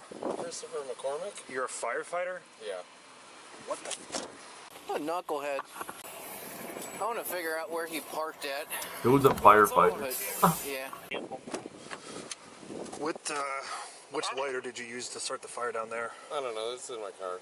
Or Is it just like a I regular? have a bunch of them. Just I'm a smoker and I have a medical marijuana card, so there's weed in the car. But my medical card is in my glove box. You didn't use this lighter. I mean, it could have been any of them. You don't know which one it was? Was it like a big lighter? Yeah, I have like 5 of them in there. Did you use like toilet paper to roll it up? And No, I start it? just. Why did you start fire? Well, actually, I'm kind of pissed off at my dad and at Billy Irwin, who's the sheriff. My son told me he did him, and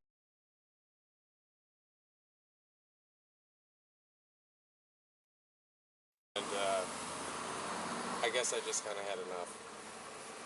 But other than that, I'm pleading the fifth.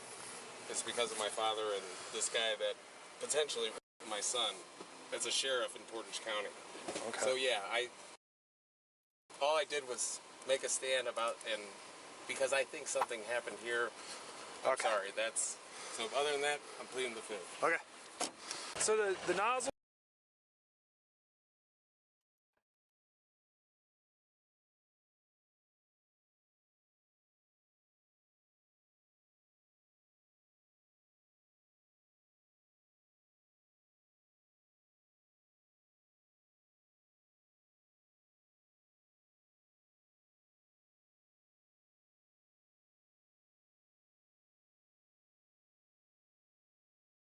To the gas can is down there, Okay. and then obviously there we're gonna have to look and see if there's anything around. My flashlight's dying. Just look from the outside into his vehicle, see if there's a gas.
can inside the nozzle forks down here.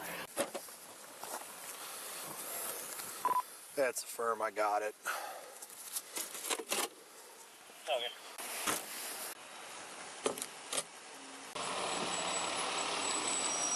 He's an idiot. He's a firefighter. What? I don't know. He's not anywhere around here. Yeah. So he's a firefighter. Newburgh Heights. Holy shit. No kidding. What's his name? Christopher McCormick. Is he burned or anything? No. I think he's got some mental issues going on right now. So What he a was, piece of shit. so he took a shit down there. Did he really? Somewhere, check your feet. But at least that's what he told me. Yeah, I mean, he has gasoline dumped all over that stuff down there. He almost took care of it. I mean, I don't know why it didn't light or what he did wrong, but there's gasoline trail all over. He put potato.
Chips down there, which arson's used for potato chips. He knew what he was doing.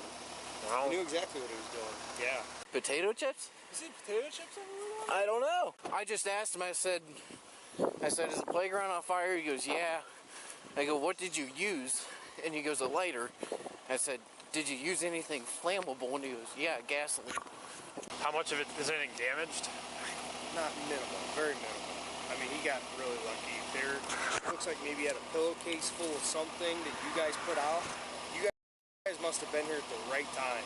Because we got the call because dispatch saw it. We didn't know what was going on. He just pulled off into the grass, which So we thought was weird. dispatch has cameras on down there. Yeah, and then Freaking amazing. when I hit like Circle K down there, said like I think he set something on fire. Is what Yeah, those are that, back there.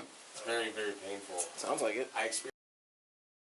By the way, this is gonna be a severe 53. Okay. We still have. You have any time for fell asleep. No, you can take a nap all you want, my guy. Just so you know, this guy's a firefighter. He knows what he's doing back there. Yeah, he's a 15-year vet firefighter. He's a paramedic too. He's in the back of my car. We still have. Yeah, we got him on camera, went down there, dispatch saw it, and as we were getting here, he got in his car and left, they saw the fire.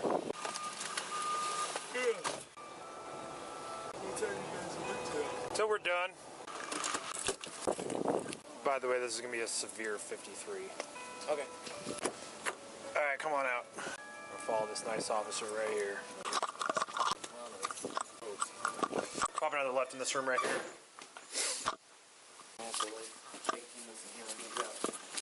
Alright, Christopher.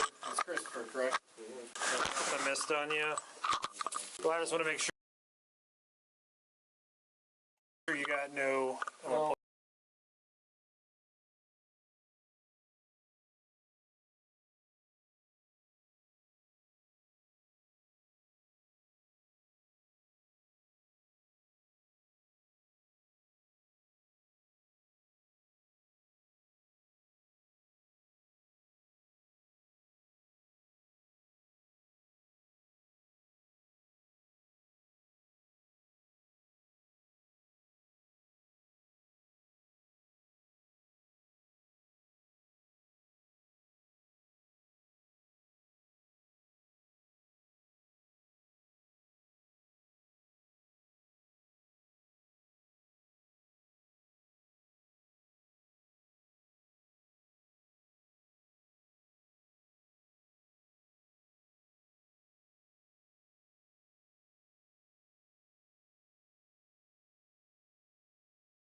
Oh,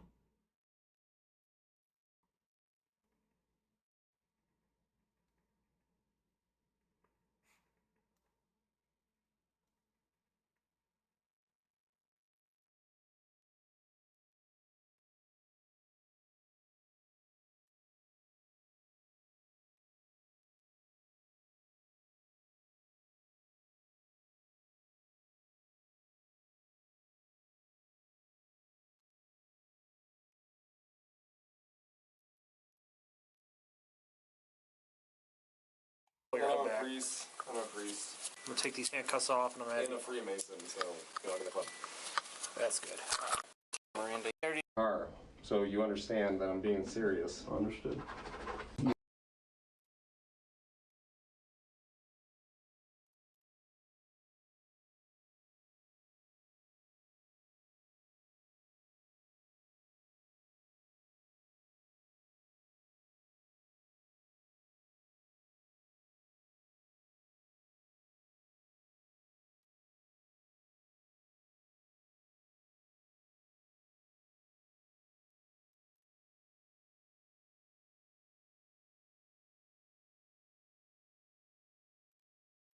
On March 10th, 2024, in Stanwood, Washington, an officer confronted a male in a confirmed stolen vehicle. The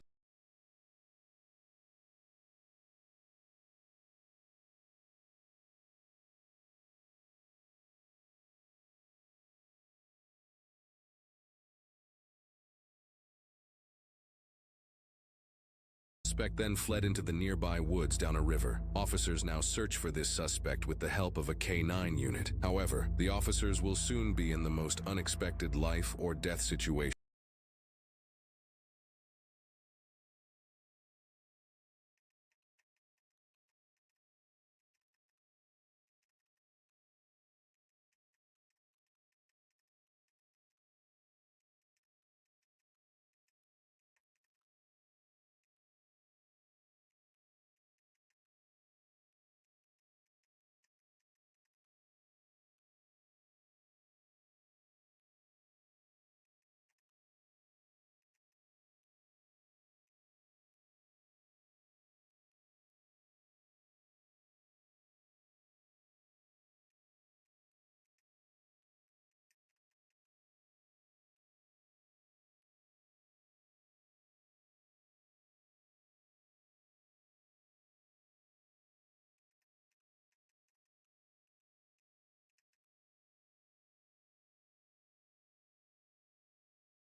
of their careers. Sorry, boys. I had to reach out to someone.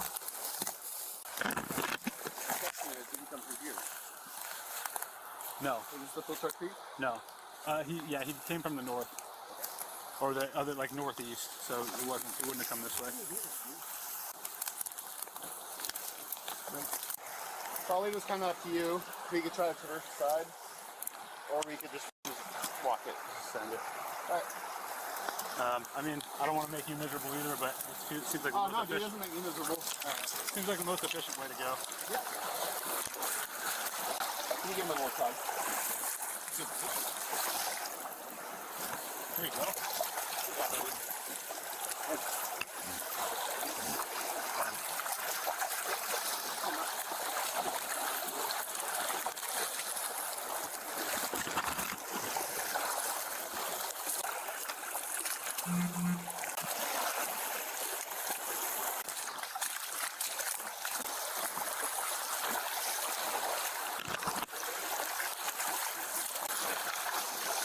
Canines are in the drone.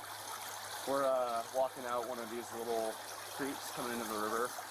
If you can get eyes on us and tell us how far we are, that'd be much appreciated. The officers need to cross the river to continue searching, so this officer gets a good look at the water to see if it's shallow enough to cross. This right here is deep. I think if we're gonna cross, like if we push down and go across, but it's gonna be like waist deep. What's that? It looks like it'll be probably like hip, maybe knee deep. But if we cross over there where the river starts to get turbulent, because right here it's deep as fuck. Okay.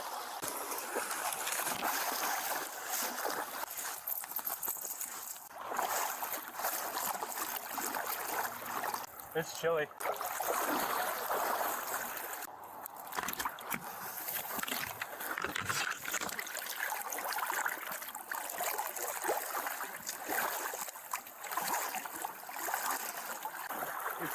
It's waist deep across.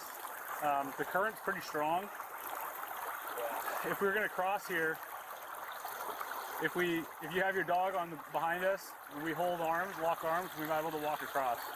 I mean, worst case scenario, we fall in and just like move over to the side because it's not over our head. You want to do it? Yeah. Here's my only reluctancy is him right now. You and I.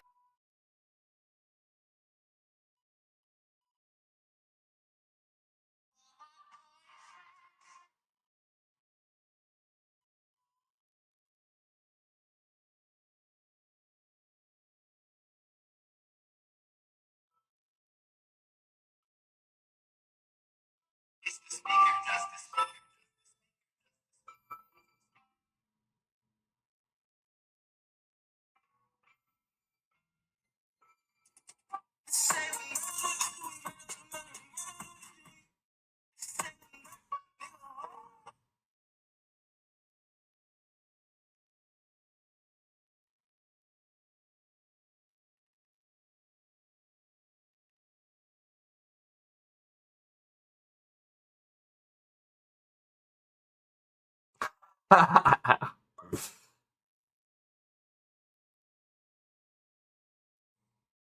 think we can make it easy.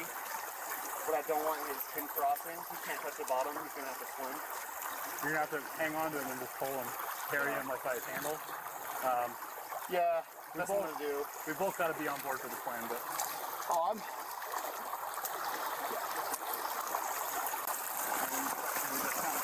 Link arm.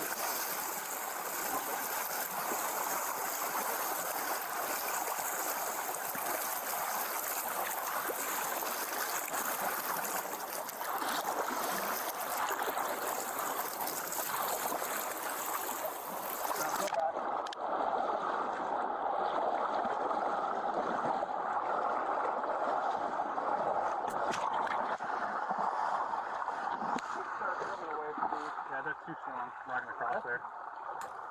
Alright, let's just go over the woods.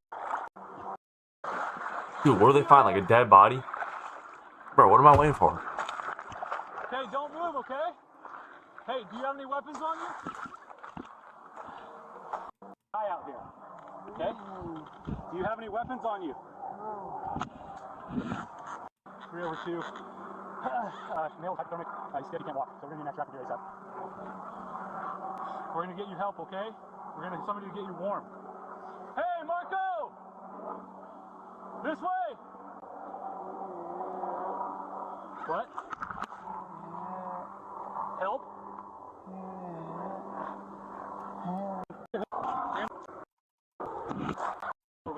Stand right here. Stand. Want to die here? I need you to stand up. Get warm. Hey. I'm gonna pick you. Good. What is happening? Oh my god, does he not have a hand? Oh no, he does. He's just super cold. And we're so lucky. The brain, because you risking your life no matter who the person is or what they did. Trust me, cops do this every day. It just doesn't make the news. Now, this call started out with the male being stopped because of a stolen vehicle, but the male had other plans. But who knew he would go to this extreme to get away? Because he went through the woods and then down a river. And it's always so tense when you're searching for these guys because they do have an advantage and the officers don't. And I do remember.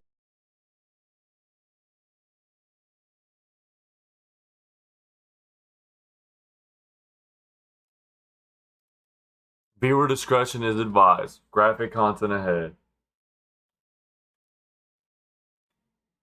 Where's he at?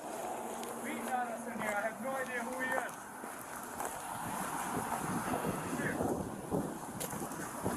You come out of the house, sir. I'm here. I know. You come out. I got my roommate up here. He came up and slugged me in the head and started beating him. I don't know who he is. Go out of the house. Go. Behind your car. This is the police department. Come out of the house now.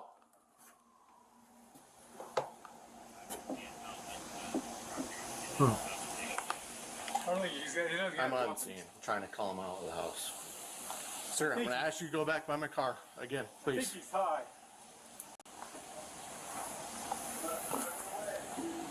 If I can go to the, if I can get a unit to go on the back side of the house. You said someone else is inside? Your roommate's inside? We have a.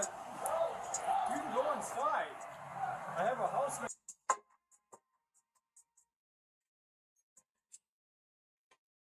She can't suck my dick, I make this bitch just suck my nuts. I told that girl, can she please just turn it up a notch? Alright, on them drugs, the one that she can't suck my dick, I'm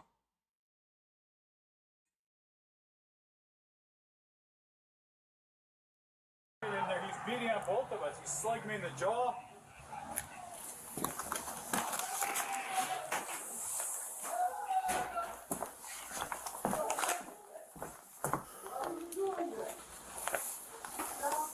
Police department! He's stabbing me!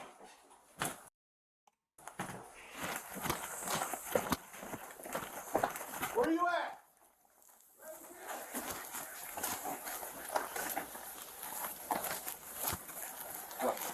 Yep.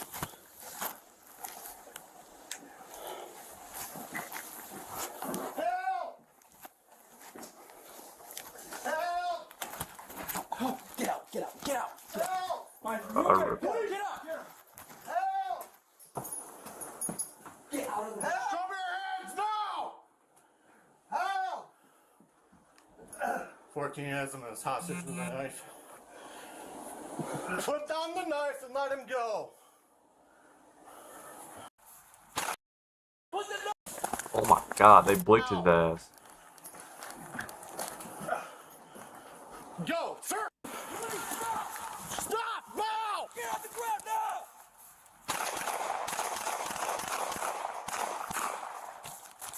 Second shot, Dude, how is he not? Dude, how is he not down? watch blue and blue, Blit. in the garage! Monster, get out! Central, we're at 6535. Broadview. Ball that by me! Got you.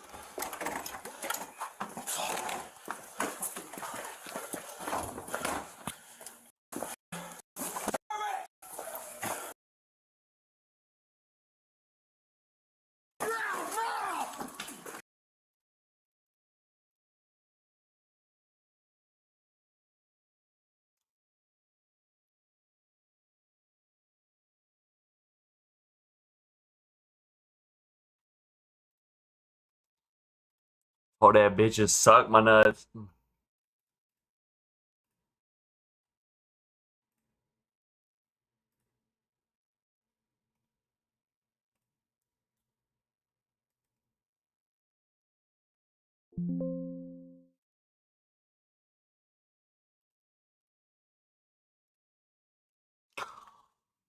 Ooh, she's stroking that thing on what, cuzzo?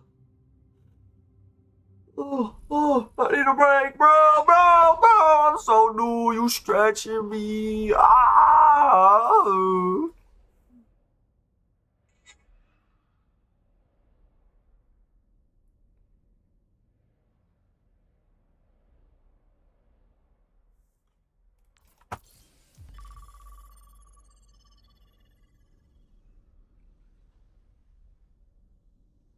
Shut up, bitch. You need some spit.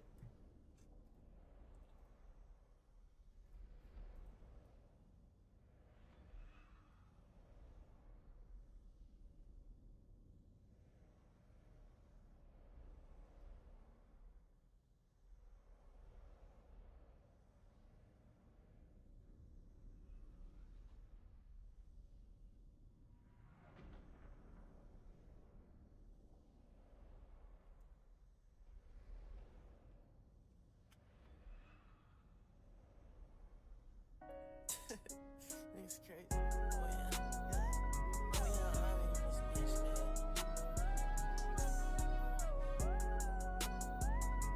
Bloody fucking America, bitch. Oh, you fancy, huh? You probably tags, huh? You got rags, huh? Come throw your bag, huh? Oh, you fancy, huh? You got rags, huh? You probably tags, huh? Come throw your bag, huh? I might hit New York and leave the Drew. I got rocks on my necklace, and my bitch got them too. I got bad bitches tryna pull up and pour produce. I got racks in my cup, I'm sipping on lean, ain't no juice. Bitch, I ain't had no help, I ain't never had no handout. Did it by myself, I had to show these niggas I spaz out. Run around town with your hoe, she in the bitch, she got her ass out. Nigga, they actin' so rich, but these niggas broke, niggas be fanning out. Bro, nigga don't deserve this. Get some money, fuck that, fuck. Get some money, fuck that, hold up. Get some money, fuck that, hold up. D-ho, it's my time, huh? I said, give me a 10, bitch. I got my feet in the sand, huh? I got my feet in the sand, huh? Need to get ball up in that hoe, I beat up Jackie Chan. She like, nah, I'm loving your flow. She like, I see what you're saying. I like you see what I'm saying. I like you see what I'm saying. I might go fuck with a friend. Shut her, don't care about your man. I'm trying to show you the world. I'm trying to show you your life. I'm trying to show you how you wanna live. I'm trying to show you you're alright. That hoe, she my Bella, tryna let that little bite me. They say don't get a chain first, I want it cause it's ice. Oh, you fancy, huh? You probably tags, huh? You got rags, huh? Come throw your bag, huh? Oh, you fancy, huh? You got rags, huh? You probably tags, huh? Come throw your bag, huh? Cage.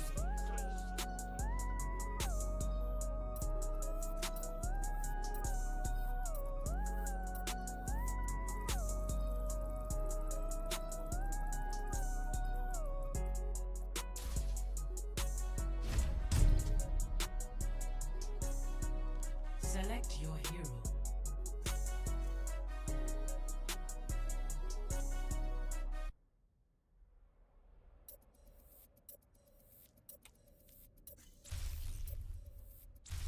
Choose heroes to ban.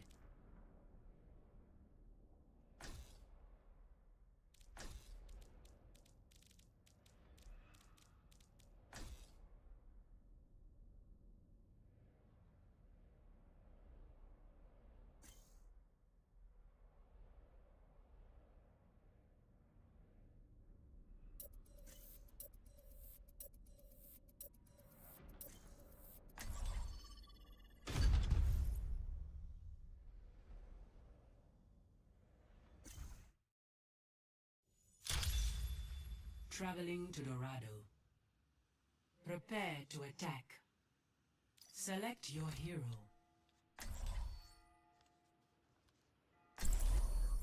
Traveling to Dorado.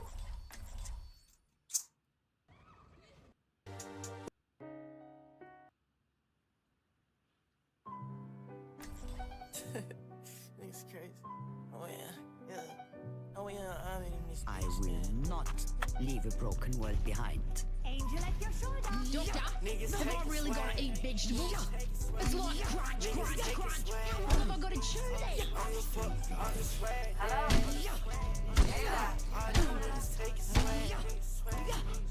I'm surprised to learn you're unwanted man. Guess we both let the world down. I'm still bringing the world to justice. If that's what you need to tell yourself, Commander. Hello.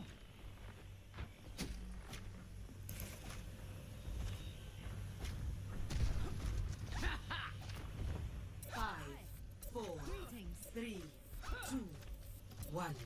Attack on this. Escort the PV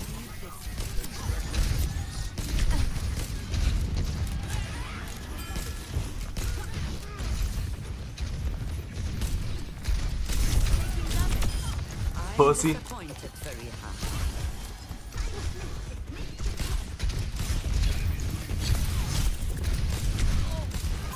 Targeting hostile.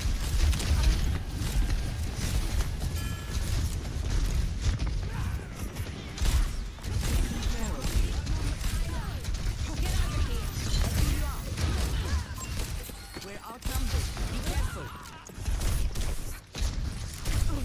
Nodding off. I needed that. Come to my position. We all have a price.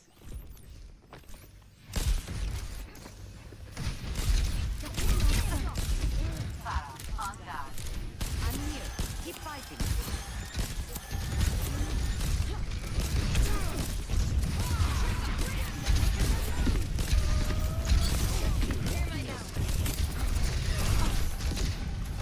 The payload's moving. About time. Need to reload. Helden sterben nicht. Rest up. Oh my god, my aim is so ass.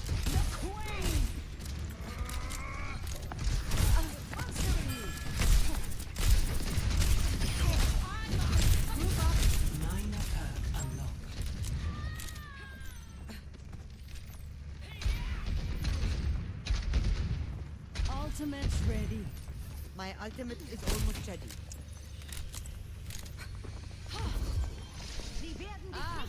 We have company. أنا ما حدش يقدر علي.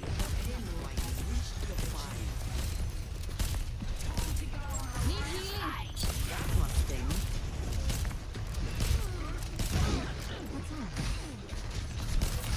Healing you.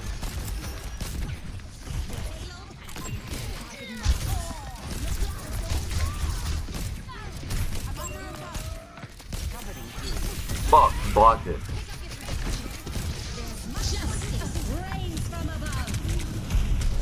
Bro.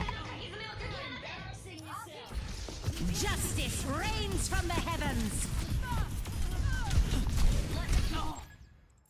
I still have some fight in me. Rampage. Genau. Time to go on a rampage. I understand. Enemy over here. Stay awake. Oh my god, that killed the fuck out of me when I clicked it. Ready to deploy.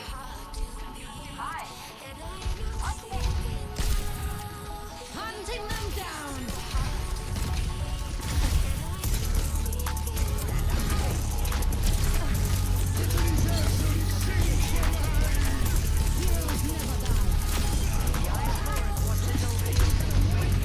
You're powered up. Get in there.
Bro, that dumbass fucking split arrow bullshit.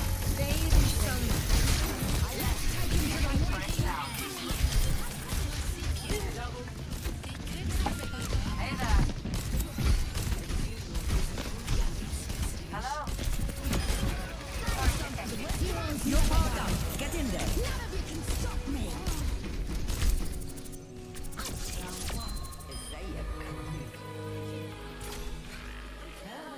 Score 3-0. Switching sides.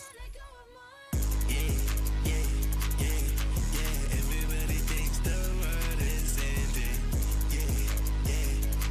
Yeah. Fuck that, I'm still ascending. Yeah. Stab me in the back, I know you tripping. Yeah. Everybody thinks the world is. But I think I pay my cost. But I think I pay my dues. I don't think I am that lost. But I feel very confused. If you know me, I'm like that. But I think I'm underdue. 'Cause I don't take L's no more. 'Cause it's not what captains do. Everybody thinks the world is ending. Fuck that, I'm still ascending.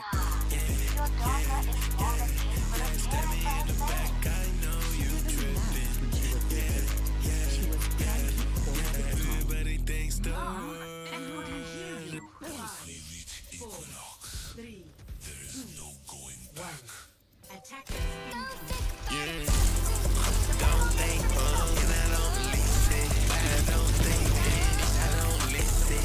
She in my mission, and I don't see. She in my mission. Yeah, I don't be that she big. Yeah, got the place spread wide open my mission. Charlie better fuck, hit it raw, we efficient. Making my way, we did it. Pussy with no sin. Yeah, go deep in the paint. Oh my goodness, and I swear I don't say. Baby, I'm swimming. Says Portuguese.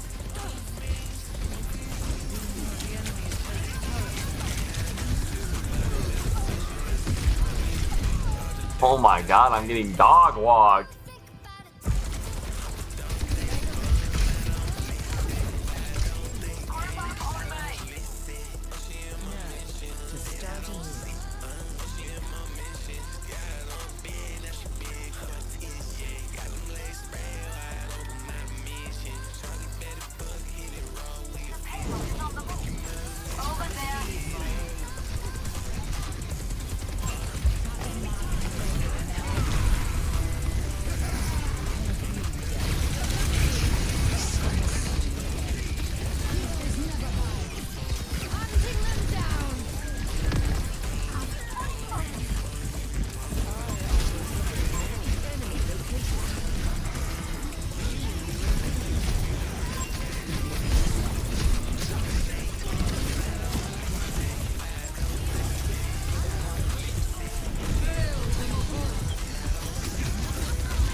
does he do so much damage? Oh, it's a soldier. Never mind. I was like, what?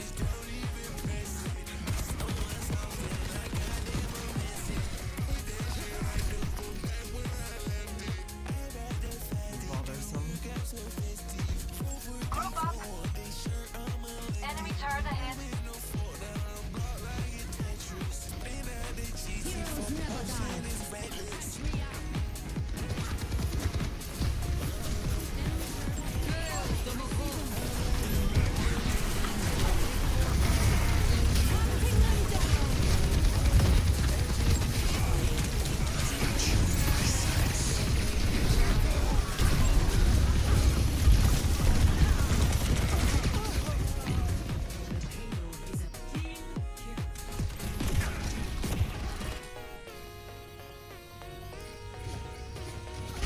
Enemy turret. Grab it. The process of round 2 complete. Score 3-3. Switching sides.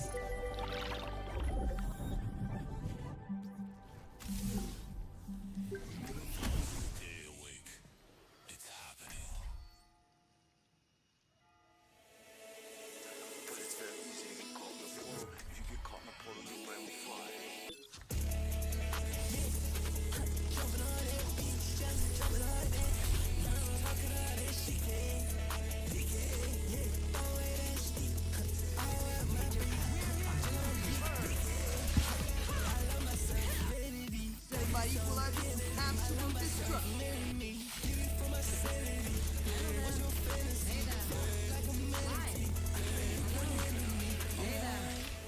Everyone can fly. Now I'll be fly, but you do not have the audacity to fly. Oh my god. I can't fuck around with the bitch that I was. I can't fuck around with the bullshit now. I ain't shit and do nothing wrong. Screaming what the hell in a prepaid phone. Fuck you, I'm so gone. I'm so gone. Prepaid phone. Fuck you, I'm so gone.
Stay both on deck.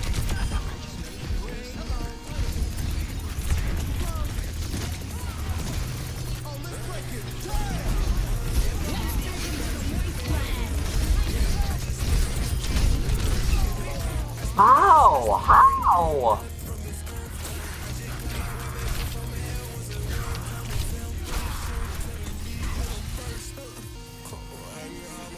We need to attack now. Hello there. On me. My ultimate's ready. Shall we? Can't keep this fire burning.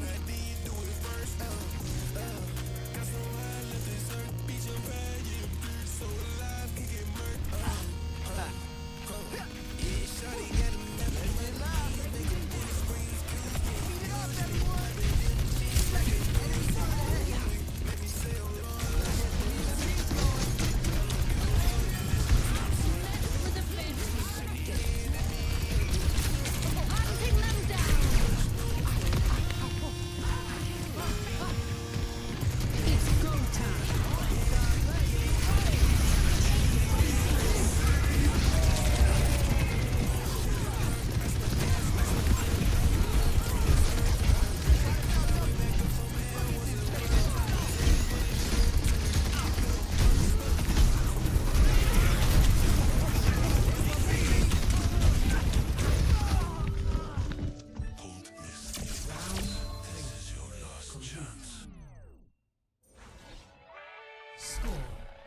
4-3. Switching sides.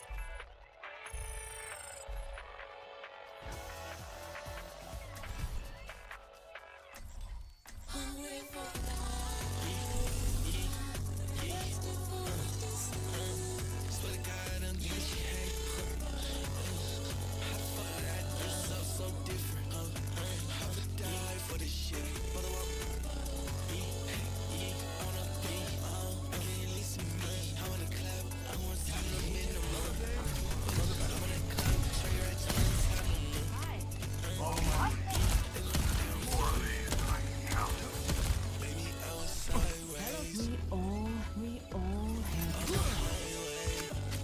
I move quick. Keep up if you like.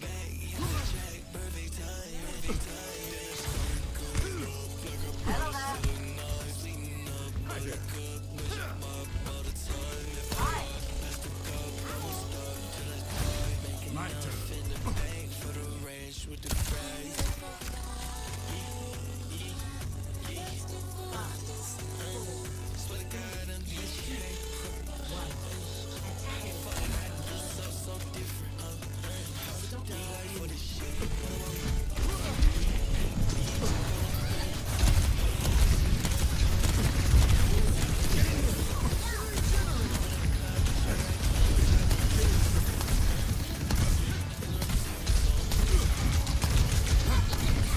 Hostile mark.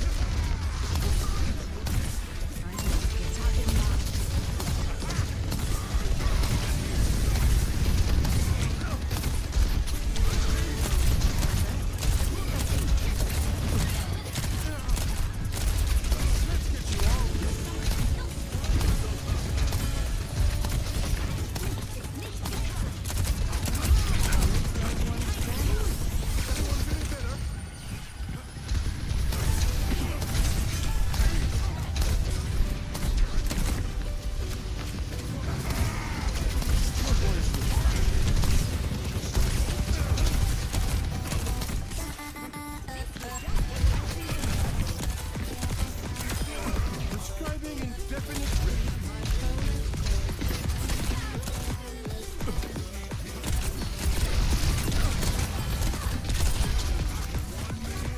Let me show you how it's done. Watch here.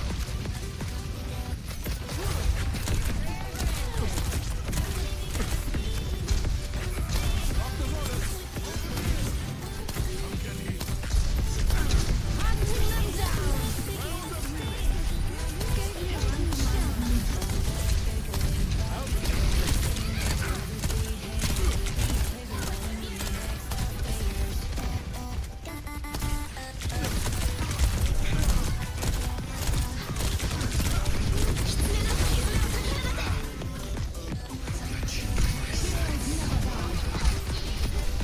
I saw that, but we should have pushed it to kill that dude. He was so weak.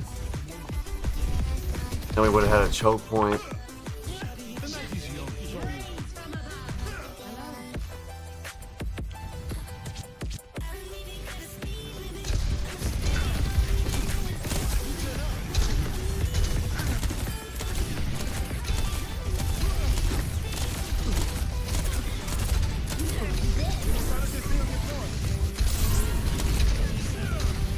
What?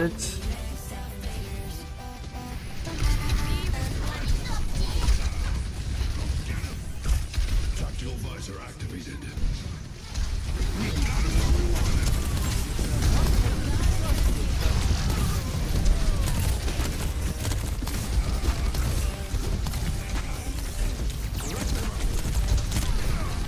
Oh my god, bro. Farah is so fucking stupid.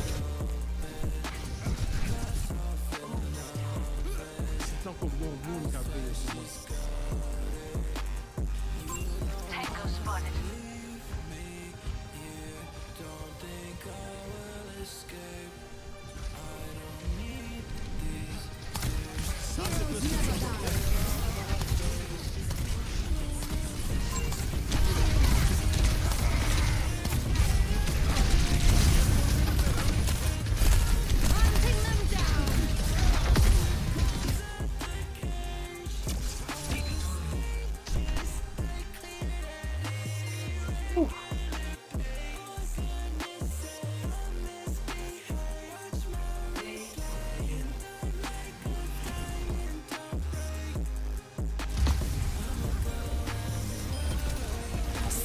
Surrender to my will.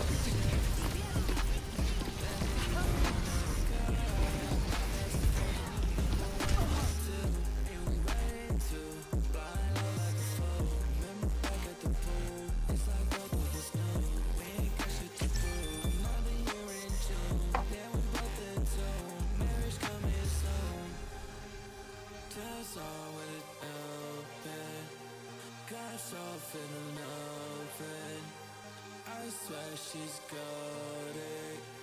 You don't wanna leave me here. Don't think I will escape. I don't need these tears. Please just get off my face. I'ma face my fears. Better get out my way. If it don't stay clear, a monster comes out the cage. All the stages I cleared at irregular pace. For goodness sake, I misbehave. Watch my replay and I'm like a diamond, don't break.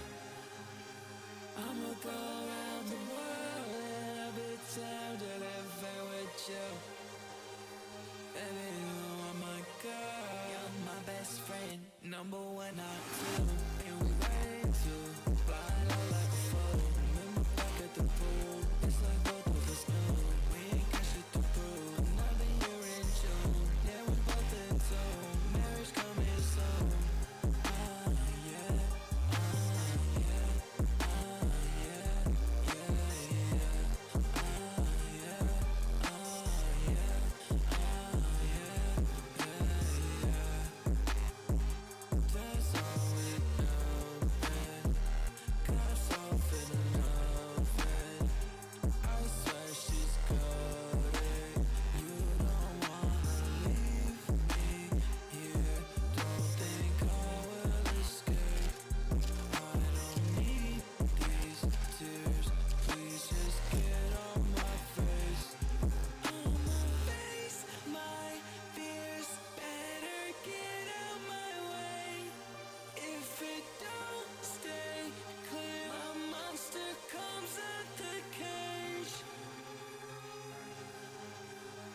is coming. Preparing for equinox. Remain conscious, or you will lose the eclipse. I know I can take care of myself. I know I will avenge all the falling. I'ma use all the motherfucking help I can get just a motherfucking win. Cause I'm on it, hot oil. I'm in the lake up in Michigan. We taking your queen with a bishop and she cannot fuck with no simpleton. Hey, we do not fuck with shenanigans. I'm the one doing the damages. I pull up and win with my bandages. I don't know about him. Talking about this, I don't want to. They wanna do this, I don't want to. You talking that shit, get away from me. Understand that, yeah, pronto. When I don't wanna do nothing, I fuck around and get too slow on the gas. I don't know what's happening. I don't need to fight back up. Bitchy dibby dip trick. Good people make this a flippy dick a bigger. Figure when the trick up. And I don't run back, but I'm speedy. Got that fettuccine. Yeah, they wanna be me. Get baked like a toaster oven. All 6 ways, I don't give you loving. Okay, little bitch, you my something. Without you, I would be nothing. I know I can take care of myself. I know I will avenge all the falling. I'ma use all the motherfucking help I can get just a motherfucking win. Cause I'm on it, hot oil. I'm in the lake up in Michigan. We taking your queen with a bishop and she cannot fuck with no simpleton. Hey, we do not fuck with shenanigans. I'm the one doing the damages. I pull up and win with my bandages. I don't know about him. Talking about this, I don't want to. They wanna do this, I don't want to. You talking that shit, get away from me. Understand that, yeah, pronto. I can feel the eclipse. I'm hungry. The city needs me. Gotham needs me. This eclipse needs me.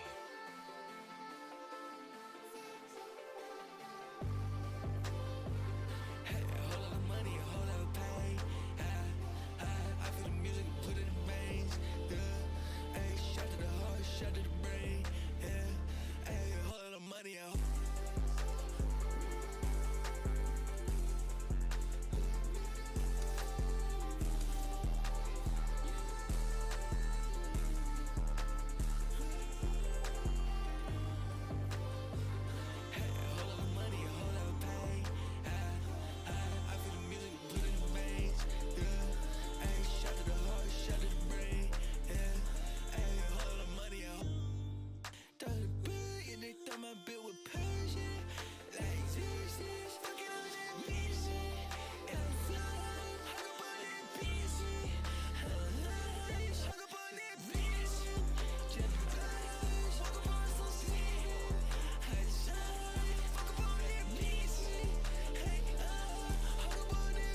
just somebody, you my only thing.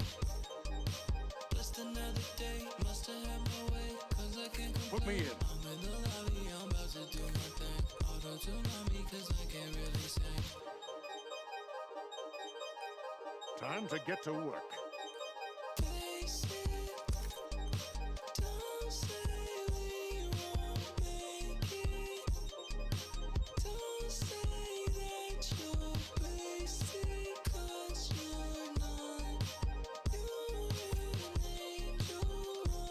Oh, sweet.